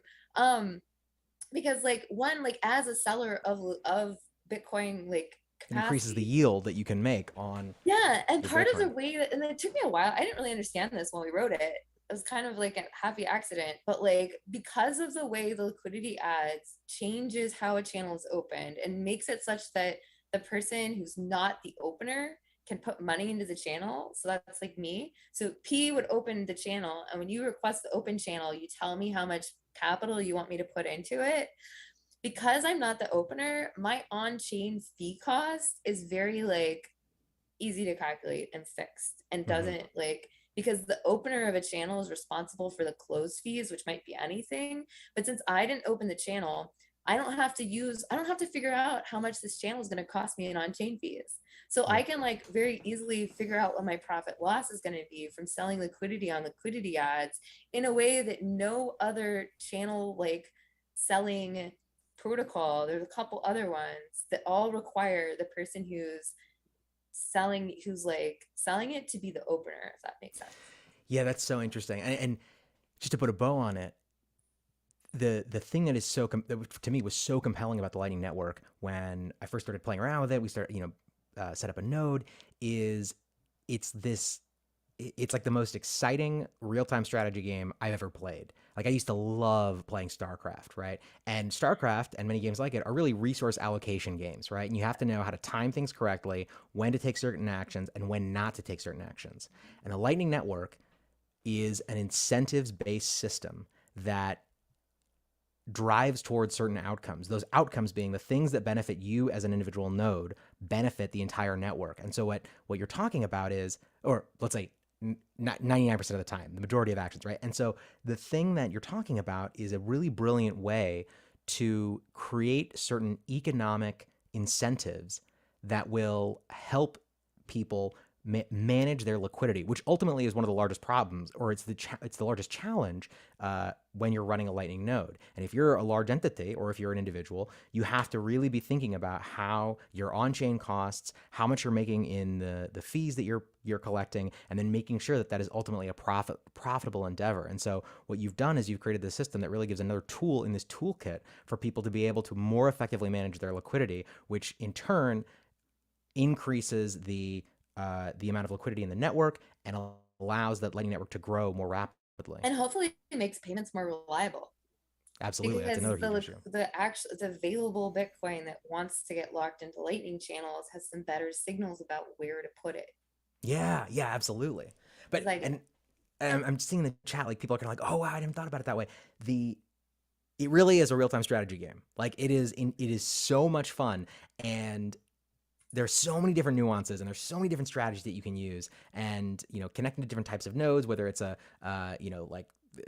node that is going to push liquidity to you, or whether it's a node that's going to suck liquidity from you, and then setting up channels and structures such that is economically beneficial for you. And then there's also, like, the reason we started PlebNet was because we wanted to sort of be learning all this in this large group of friends. And so, we would have these sort of out of band conversations where I'd be like, all right, you got to promise me though, if I open this channel to you, you're not going to fuck me, right? You're not going to like take all the liquidity and then just like close it out. And then some people in the network got known as people that would just like do that. And what you're talking about is it's a protocol level, maybe that's the wrong word, but basically these commitments are actually coded into the transactions. On-chain transaction. Yeah. So when the channel closes, if you've promised that liquidity to that peer, if you close the channel, like, they won't be able to use it, but you won't either, because it's locked into that. It'll be locked on chain. There's a time lock. It doesn't expire until that deadline that you both agreed on when they paid you. And I love this because it removes that requirement for trust, right? Whereas, like, I had to be like, Lisa, all right, you're not gonna fuck me, right? Now we can have this type of more of these types of transactions where it's simply just part of the transaction. You can't get around it, and I think that's, we're both incentivized to keep that open. Exactly. Right? And like, look, man, like, I mean, here's one thing about these like contracts that for a while I've kind of like not so sure about the time requirement on them, because if you are like, I don't know, like the Walmart of Lightning, and you're receiving like millions of sets of payments every minute, right? Like, if I sell you the liquidity and like you use it in the first 5 minutes, right? Like, you receive a million sats worth of payments in the first 5 minutes. Like, it doesn't matter if we like close the channel, right? Like, it's like at that point, we could close the channel, but there's not like I don't have anything in that channel anymore. So I don't really care if you close it, right? Because you're gonna like lock out like none of my money kind of thing. So I don't know. There's some interesting stuff there.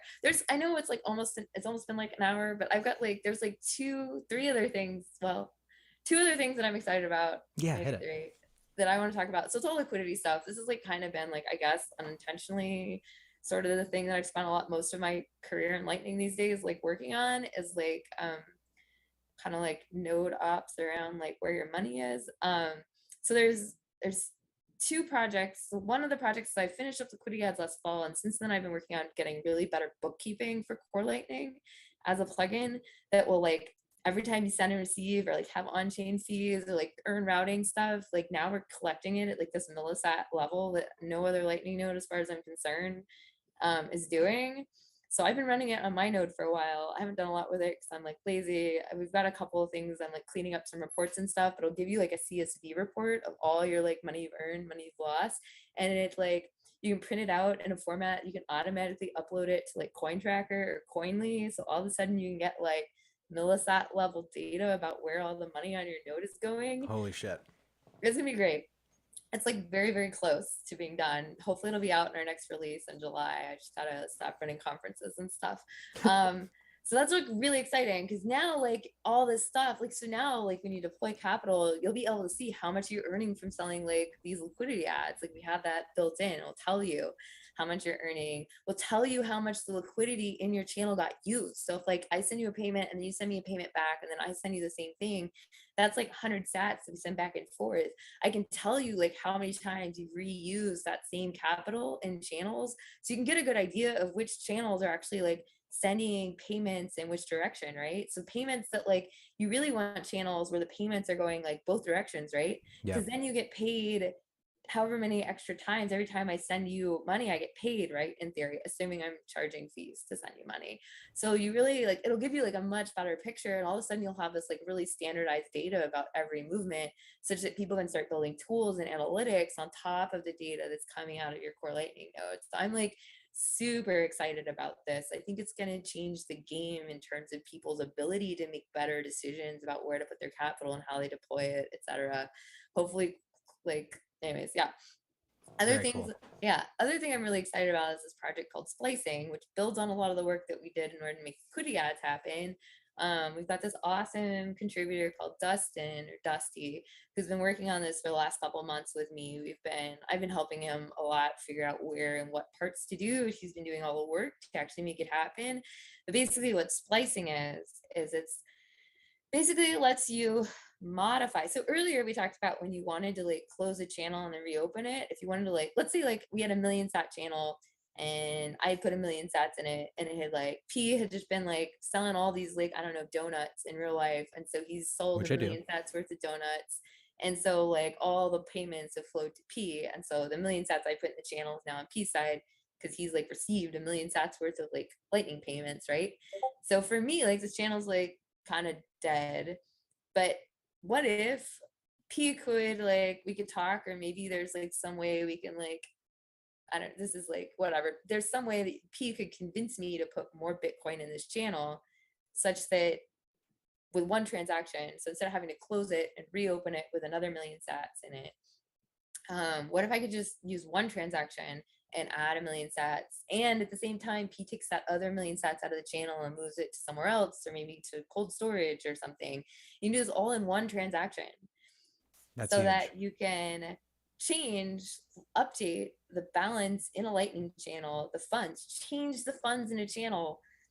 Both of you get to decide at the same time if you want to take money out or put more money in, or like whatever, in one transaction. So instead of having to like close and then reopen a channel, now you can do it like in one. So you save on-chain fees. It makes your liquidity a lot more flexible, because you can kind of real-time reallocate it.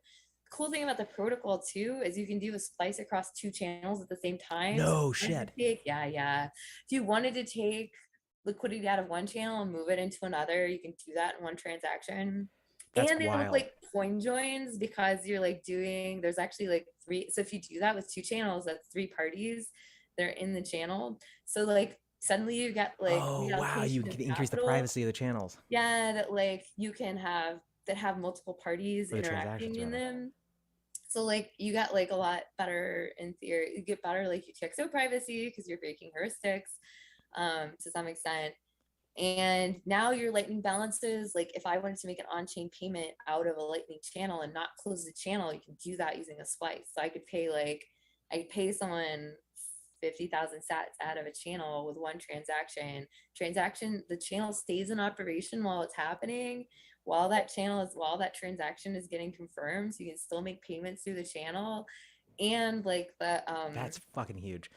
yeah, so like all of a sudden it makes this like I want a lightning balance and I want to have like one number, and you can have all your money in channels, and if you like And then you get the benefit of being able to, and you can still advertise your liquidity ad stuff even though all your money is allocated to channels, so that when a request for liquidity comes in from like you can then splice it out if you need to. you could splice it out of a channel that's not hurting you as much and open a new channel all in the same transaction. Wow. Man, this is so exciting. God, splicing has been like the Shangri-La for me of like the Lightning Network. And it's all, people are always like, what if I want to add liquidity? And it's like, it's coming, one day. Soon, TM. Oh man. It's like Dustin did the first main chain splice. It's like super hacky version, you know, like kind of like hacked it together to make it work. We're not Dustin is ready. But we're getting there and it's coming. It's going to be sooner than I think anyone expects. And also, I think it's going to change. I think it's going to blow people's minds. Like it's definitely going to. It's going to change the dynamics of the Lightning Network in terms of what is economically possible. And the cool thing is like there's like, you can kind of, we haven't like spec'd this out yet. There's definitely an opportunity to reuse liquidity ads here. So like liquidity ads right now are just when you're like trying to negotiate a new channel with someone. Maybe you don't have. But if you're adding in splicing, then if you wanted to way more nuanced. Pay someone to add more stuff into a channel, you could like use a liquidity ad to some extent. I don't know exactly how that would work, Handwave, but like you could definitely like reuse liquidity ad, right? To like ask your peer, like, hey, yo, I need like more liquidity. Like you've got it up, I will pay you. Like figure out how to splice some more into this channel so I can get more payments. And like they on their end might like splice it out of other channels, right? And into you, because that's like where it works or whatever. That's so interesting. Yeah, so like wow. it's this really cool opportunity for like reconfigurable like availability of Bitcoin. Okay, so here's what I want to do. When this launches, I want to get you, Dustin, a few other people, and then live I want to like do some of this stuff, go through the commands and show everybody exactly how it works. Cool. Sounds That'd great. be so much fun. Yeah. You can do like, Dustin and I have been joking that like you could like, you know how like football players have like the like plays or like names, like the double whatever back or like the I don't know blue 42, like I don't know, like you know they like have like the things and they call them different names. We should like come up with like, you know, do different ones for like splice plays where you like absolutely splice out like, you know, 50 sats and like move it over here and call it like I don't know the double Dutch like 55 or something. And, you know, like, okay, I'm gonna like execute a double Dutch 55 with like channel peer, whatever. Yeah, lightning playbook. But like now you can like how you reconfigure your like splice up. It's just like, oh man. Like, yeah. All right. I'm gonna have to spin up another C Lightning node. I can already, excuse me, CLN node. Core Lightning, I'm gonna be bugging you later. All right. We're just about out of time. We're actually, wow, we're 13 minutes over. This was one of the two things you were super excited about. Yeah. The other thing is the thing that I came up with, introduced to the spec meeting. So we had a big spec meeting last week. We don't really talk about spec meetings before they happen. After they happen, we kind of talk about it more. I have this like really brilliant idea based off a suggestion from Clara Scheckelman about how we can change how nodes price their existing liquidity in their channels. Which I think like someone put Zeman had a post on the mailing list which like explained it, but it's like a really long post, kind of hard to read. So I'm gonna give a talk on it at Bitcoin Plus tomorrow. So I'm not really gonna I'm just gonna tease it, you know. Sorry all you people who can't make it to Bitcoin Plus. Tune in for I don't know if we're gonna live stream it, but like we'll have a recording where I'm gonna explain this like new proposal. And like we talked about it at the spec meeting. Everyone's like pretty much excited about it. We're gonna experiment with it on Core Lightning first, I think. Working on writing a spec, but it should be super simple to add And it's gonna like totally change the game of how Lightning rebalancing works. Oh wow. Yeah, we haven't even talked about that in this conversation, at least for everyone else. But rebalancing is like how you maintain the liquidity so that it's balanced or optimized for the types of transactions that are happening across your channels. Because as Lisa was saying, like if I am selling donuts, then eventually the channels that are open to me so that liquidity can come in will be maxed out on my side. And so there's this operation that you have to do, which is called a rebalance, where you basically send sats out on one of those unbalanced channels, and then you receive it back through an oppositely unbalanced channel, and that sort of like rebalances so that sats can be synced. But it's an expensive process potentially, and it doesn't always achieve what you want. In fact, one of my co-workers, Christian Decker, has done a lot of thinking about this, and it's like rebalancing doesn't ever really achieve what you want. Like it's not you're just basically ever worth it, really. So we came up with this really cool and exciting thing, which I don't want to like. It's gonna take me like another 20 minutes to talk about. I really need to like go. you gotta get ready for your conference. Yeah, we're like opening registration in like an hour, so we got like yeah. Anyways, but I'm super excited about it. It's gonna change the game. We should definitely talk about it at some point because it's gonna be sick. Like it's just Lightning's gonna be a totally different beast. Payments are hopefully just gonna be like way more reliable. It's gonna be wild. Anyways, oh man, I cannot wait. This has been amazing. Thank you so much for jumping in. Again, if somebody had asked me to jump into a call, 2-3 hours before registration for Bitcoin 2022, I would have told them to go fuck themselves. So I cannot. Thank you so much for jumping in. This has been. Pete, to be honest, I think we did. We did, and you said no. You weren't coming on. No. He didn't just say no. He literally accepted all the calendar invites and then one by one stopped showing up. He literally was asked to show up every single day before Bitcoin 2022, the week before. It came one time for 30 minutes and then just ghosted us after that. But we had so much fun. Nifty, you are an incredible person. Invited. I'm so excited. I was sitting here just like learning. I couldn't function by like being a part of this conversation. I had to be the audience. Thank you for the lessons, P. God damn it, P. Okay, guys, sorry. I have like one more thing to shell. Base 58 is running we're running our June class, which starts June 27th. So if you enjoy listening to me talk about Lightning, you're gonna love listening to me talk about the Bitcoin transaction protocol. We still got like, I think maybe 6 or 7 spots left. So going fast. We only let like 18 people in a class. So if you want to come and like supercharge, fast track your Bitcoin dev like life, career, etc., we would love to have you in class. We also do this like fun thing, which maybe I should show. I don't know. We're trying to do this thing where if you come to Base 58 and we end up helping you get hired at a company that pays us like a recruiting fee, we will pay you back the money you paid for the class, but we'll like double it. We're still working on setting up those relationships. So this is kind of like at some point, we're really hoping we're going to be able to get this like happen for you. But it's like a 2 or 3 year after you finish the class thing sort of thing. I don't think it's on our website. It's sort of like a little like of a back room. We got to update our website. There's a lot of extra info that's not on here.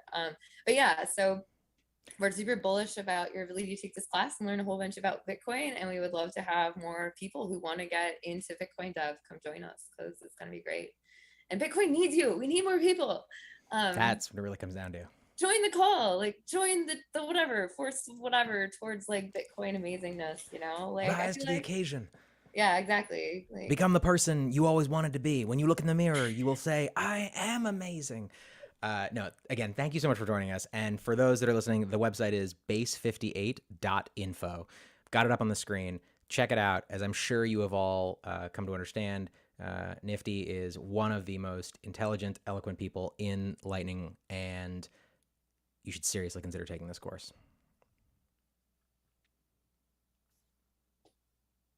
On that note, should we close it out? Q, you want to do... So we're going to take a commercial break, buy your Bitcoin 2023 tickets, use promo code FOMO, get a copy of this magazine. We ain't done quite yet. All right. You heard it here first. We'll be back soon.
guys? We are back. We're not done quite yet. It's Monday. I'm ready to go to bed, but we have a lot of stuff coming at you today. So just a quick reminder, in about 2.5 hours, a little bit more than that, we're going to be hopping on Twitter Spaces with Peter McCormick, Jeff Booth. I do believe we have Max Kaiser and Stacey Herbert also joining us there. We're going to be talking all things El Salvador, 1 year and 1 day removed from President Bukele and Jack Mallers' announcement at Bitcoin 2021. If you have not yet already, lock in your Bitcoin 2023 tickets, because who knows what the announcement's going to be at that one. I do owe an apology. I guess this Chipotle thing is like kind of more real than I thought, because Chipotle actually did tweet this out. And like, if you go to their Twitter account, it's literally the first tweet. Wait, but I'm confused. What did you thought we were just like fucking with you? I thought this was no different than, like, I saw the rumblings in the middle of the week last week when someone started posting Chipotle accepts Bitcoin for payment, and then our news team, shout out Namcios, like went digging and got a statement from Chipotle, and they said no. Well, shit. So I will caveat this. Like, people were reaching out to specific locations. They're like, we have no idea what you're talking about. So it seems there was like some miscommunication between this third-party vendor, Chipotle's Twitter team, and the Chipotle locations. Correct me if I'm wrong, but Chipotle is franchised, so each location is run by individual owners. Okay, that's what I thought. So yeah, I bet many of the owners that run some of the individual locations are like, we have no idea. Like, this doesn't like this. We haven't been told this from corporate or whatever. Fascinating. It sounds like investigative we journalism lied. is alive and well. We just lied again on air. How dare you? All Chipotle Mexican grill restaurants are company owned, and the company doesn't offer franchising at this time as of February 21, 2022. So, HQ, get your shit together. I know that Chipotle during the pandemic was doing a lot of stuff to like roll out an ease of access to quicker payments as well as faster food services. Like, they're revamping all their buildings to have drive-through. This faster payment idea feeds into Bitcoin and other types of payments. I'll just use other right now. I think it's very interesting that this is the network that they want to use. Like, I don't see anything materially different than when I watched the video of the guy who went to Chipotle and like paid for it on whatever this blockchain is. I don't see any material difference in that video than when Jack Mallers went and bought like a 6-pack of Coke and some chips or whatever in that video that we posted at Bitcoin 2022, with the exception of like what he's buying and where he's buying it. But at its core, it's the exact same thing. He shows up, gets his product, look, the user experience may be similar, or it could even be better. But I think it's very important to call attention to the fact that what Strike is doing, I had the brilliant idea of trying to eat an apple in between the spaces where I was talking and you were talking. I failed miserably at it. Better than trying to stuff a banana in your mouth. Yeah, you do that all the time. Zing. Anyway, the difference is that what Strike is doing, what Jack Mallers is doing, is using Bitcoin as the payment rail. It is already the most robust network that exists for payments. It already works. The Lightning Network is alive and well and can handle these types of transactions, and it's all done via Bitcoin. What they're doing, if I understand correctly, is using a different shitcoin network, and you are taking on an incalculable amount of counterparty risk when you are engaging in this type of thing. Now, if you're buying a burrito, you might say like, who gives a shit? It's like $5, right? But I would be very interested to learn more of the details around why when I say one, I mean a business would use the Flexa network, which has its own shitcoin, which I won't mention, where if you were trying to pay for something in Bitcoin, it's your basic, what you're doing is you are selling your Bitcoin into this network for the shitcoin, and then the shitcoin is used, as I understand it, to then translate into whatever currency is the business wants its payment in, and that's fine.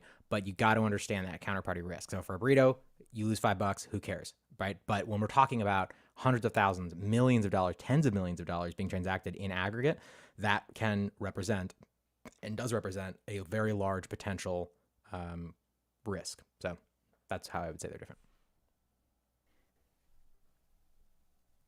That does make sense. I want to make it more smooth brain, because I think unfortunately to the smooth brain people who are getting confused by this and who are looking at this as a viable outlet or a viable use case, and I don't see this as that, but maybe I'm looking at it incorrectly. I'm curious though if this will like lead to a legitimacy of this network, because now it's being adopted by a national company. Chipotle has locations outside of the US, right? Crazy to me, by the way, that exists. Like, the concept of a Chipotle bowl is laughable because it's just rice and beans and then like the toppings, but the rice and beans cost them less than a quarter. And like, I don't know. There's a reason there's no Chipotles in Mexico, guys. There's a reason there are no Chipotles in Mexico.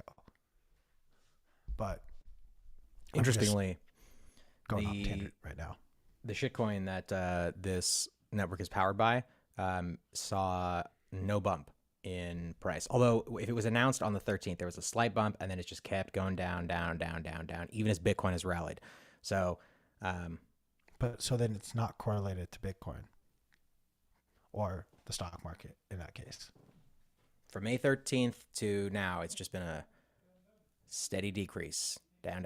Anyway, we're getting in the weeds here. I think it is interesting. I think that it is ultimately it is maybe good because it allows people who have Bitcoin to pay Bitcoin. Again, like I said, I would want to understand exactly how the transformations are the wrong word, but the exchanges are happening and where the incentives are and why people would be incentivized to use this network. And by people, I mean the people who are providing liquidity to this network, what they're getting out of it and how robust that is over time. So as an individual, yeah, the user experience may be the same. Fucking go use it if you want to. See, I certainly plan to test it out when I get a chance. But it is definitely, you get like $5 for free, right? Like, I don't mind getting $5 off for Chipotle to test this out right now. Yeah, exactly. Go try it. Yeah, everyone should try it out. Don't fall into a shitcoin scam. Chipotle still sucks ass. I can make a better Chipotle bowl. I will send you, if anyone wants, like, there are recipes online for copycat recipes that are 1,000 times better than what you actually get at Chipotle. So, also fun fact, only in the US, UK, Canada, Germany, and France is Chipotle Mexican Grill operating in. Something tells me Mexico doesn't think it's actually a Mexican grill. Just like how most of us don't think that the network that's operating these Bitcoin payments at Chipotle is a Bitcoin service. Do these type of services harm the longevity or growth prospects of Bitcoin? Or is this, in essence, just yet another shitcoin attempt? Like, do you view this materially different than something like a Luna or something like a Dogecoin? Interesting. I think that they are. That's a good question. So again, I don't know enough about the technical implementation details of this specific network. What I will say, I don't think this is bad for Bitcoin. I think it's annoying in the medium and long term. I think it's annoying because I would much rather see, Chipotle partnering with Strike and the systems and their partners in order to implement this in a Bitcoin way. But from the perspective of Chipotle, I can understand it because my understanding of this from the very brief time I've spent looking into it is that the whole idea is that people can pay in a bunch of different tokens. So you can be like, yo, I have Dogecoin and I have whatever. And you can just walk in and like, I think, use that to buy your fucking burrito. Now, again, the issue here, and I think the real risk is that this will probably eventually blow up just like, or in a different way, but hopefully not as spectacularly, the Lunaterra situation did. And I think that will then ultimately, hopefully, push people more towards using Bitcoin-based systems. So I think it's analogous. I think or not analogous. It runs kind of, it's a shittier version of what we can do with Bitcoin. And, but it may have utility for people who have bags that they want to get rid of and they want to use those bags to buy burritos, I guess. But Those are my thoughts. Yeah, I do not think this hurts the long-term viability. I do think people will get rugged if they are holding that token natively. I guess to P's point, like if you want to buy a $5 burrito, you send it to this app, send it to that token, you buy it immediately. There's no like very little counterparty risk. And you'd hope that you wouldn't be doing, you're not ordering millions of dollars of Chipotle food all at once or even over the course of your lifetime per se. But I guess it's small. So then I guess P, I have a counter wrapping up. But wait, I do want to say one thing. I want to know about the fees because that's interesting. Because someone is paying for this thing, and the Flex network is not doing this out of the goodness of their heart, nor should they have to. You know what I mean? Like, I don't want to I'm not like trying to moralize it at all, but someone is paying for those fees, and they have systems in place that incentivize people to provide liquidity, and that's great. They provide, I'm sure it's like you go on and it's like, oh yeah, if you lock your shit up, you get 10% APY, whatever it is, and that's fine. But those systems, again, I would argue it's picking up pennies in front of the steamroller. And so, from a person who wants to buy a burrito, the counterparty risk ultimately, realistically, for an individual burrito is very, very low, right? But you're going to hit those fees, and those fees are going to be interesting. So that would be one thing that I'd want to know. So P, that actually expands on my next point. So like, how is this?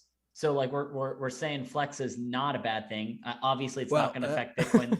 Well, I guess maybe we'll see. So then, like, I know I'm not saying it's a good thing either.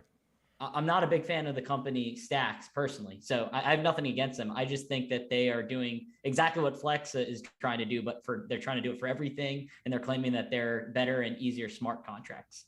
So for those that don't know, Stacks is a company that basically they're claiming that they built on Bitcoin's base layer, but their secondary layer, P, correct me if I'm wrong, they have another token on top of that. So like they issue their own token basically. But it's very different than Taro, which is literally like altcoins on Lightning, but it's not actually on Bitcoin. So basically just you're sending them Bitcoin, they're giving you a token on top. It's very different than like being in the protocol of the Lightning network and or on chain. So I guess, do you want to riff on that? Like, I guess, is this different? Is Flexa different than Stacks? Is it the same as Stacks? Is it more detrimental, less detrimental, I guess?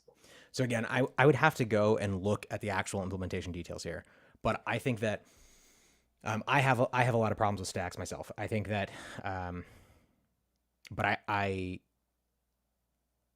suspect, but Stacks does have some things, in my opinion, that are interesting from a technological perspective. You can read and write to the blockchain and do some interesting stuff with Stacks that's kind of novel. My problem is that the way that it's marketed and what it is being used to achieve and their entire marketing strategy. A vast oversimplification of what Stacks is it's like a perpetual Ponzi scheme in the sense that if you want to participate in the Stacks network, you take your Bitcoin and you buy Stacks with it, and then you earn Bitcoin back because the people that come in behind you who then buy Stacks token with Bitcoin, that Bitcoin goes back to the people who already have Stacks token.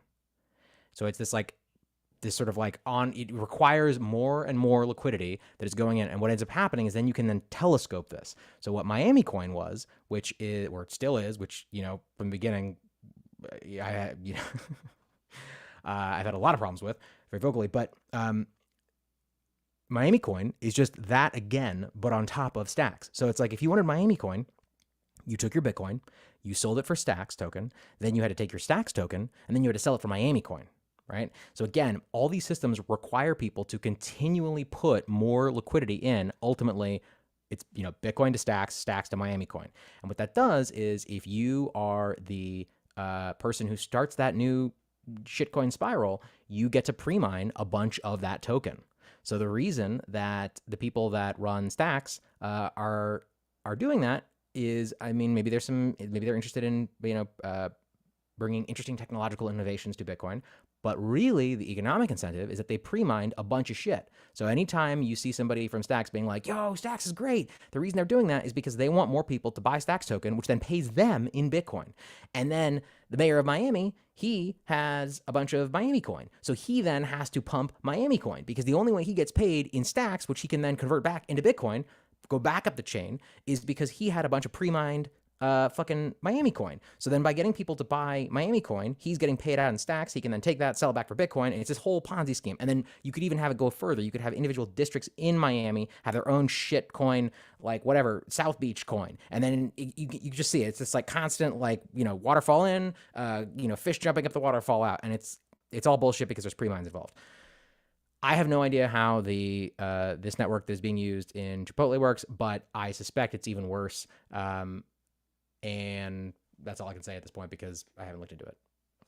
Hey, that sounds even worse than the 2008 financial crisis. That's basically what was happening. Like it's a derivative of a derivative of a derivative that, like, people buying variable interest rate mortgages, and then they're leveraging up their houses to take out loans against that to buy a different house or to redo their house. And then it's just this whole chain. But obviously that unraveled very quickly during the time, but this unravels even faster because it's native to the internet. So it digitally unravels that much faster. There is one thing that I will say that I find interesting. As I said, there are some interesting technological things that Stacks has implemented. And one of those is that everything that I just described, which is, I would, an oversimplification, we would call it kind of a telescoping Ponzi scheme or a perpetual Ponzi scheme where there's pre-mine after all that shit, is that it's all done trustlessly in the sense that the contracts that are used to, like, when you put Bitcoin up, and they use all these marketing terms, right? They don't call it selling Bitcoin for stacks. They call it like, oh, you're mining stacks, right? It's all just marketing mumbo jumbo. The point is that is, to be fair, done trustlessly. It's all baked into these on-chain transactions. So there isn't in a lot of these other systems, most other ones, it's even worse because you are relying on that centralized entity to, like, make you whole if shit gets fucked, and they will eventually fuck you. So I do want to acknowledge that Stacks has a novel thing there where it's or somewhat novel, where it's all done trustlessly and you can see it in the contract exactly how it's going to play out. That's kind of cool. But so again, these are tools. What people use them for can be bad or good, and you just gotta. That's why I keep going back to, like, what is the counterparty risk? How are the fee structures set up? Who is getting paid? Who's incentivized to fuck who over? That's why that's important. Go ahead, Q. You got anything else? Anything you want to add? No, I think we're good there, guys. Unless there's any last bit, I think we should call it. Let's call it a day, my friends. Q, can you tell the people once again what's happening later today and who's going to be there and what we're going to be talking about? Yeah, so we are going to be putting together a Twitter Spaces, so feel free to pop over to Twitter in about less than 2.5 hours now at 2:30 Pacific, 5:30 Eastern Time, 4:30 Central Time, and 3:30 Mountain Time. Yeah, I did it all in my head and give it to you in the worst possible order. But we're going to be rehashing the announcement 1 year and 1 day later, and what impact Bitcoin has had on El Salvador in the last year. We're also going to be joined by some guests who maybe were around El Salvador long before it adopted Bitcoin officially, including, in my opinion, the godfather of bringing Bitcoin into El Salvador. Mike Peterson is going to be joining us from Bitcoin Beach. We're going to have some people on the ground as well. Some splashy, flashy names, because, that's how we get you guys to actually pay attention to it. But the likes of Jeff Booth, Peter McCormick, and Max and Stacy will be joining us on stage as well. So come, hang out, listen to the wild stories. I don't know. It's going to be great. If I haven't convinced you to come to that, I'm not going to convince you to come to Bitcoin in 2023, but you should. You should buy your ticket. I don't know why you're waiting. I don't know. It's that thing you never knew you always wanted. Freedom, sovereignty,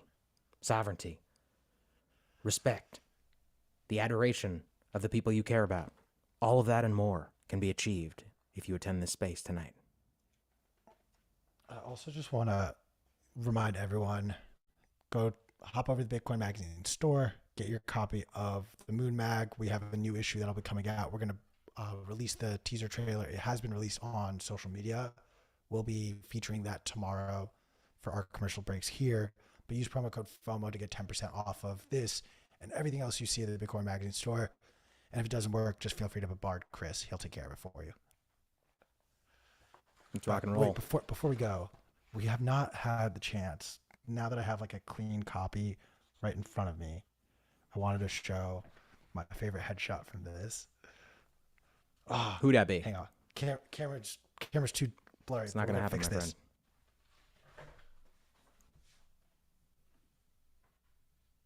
Yeah, we can't see shit. Looks like an astronaut. Look at how handsome Dylan LeClaire looks in that. Aww. So get your copy so you can get yours. I'm so blurry. That's it. That's the wrap. Kill the stream, Chris.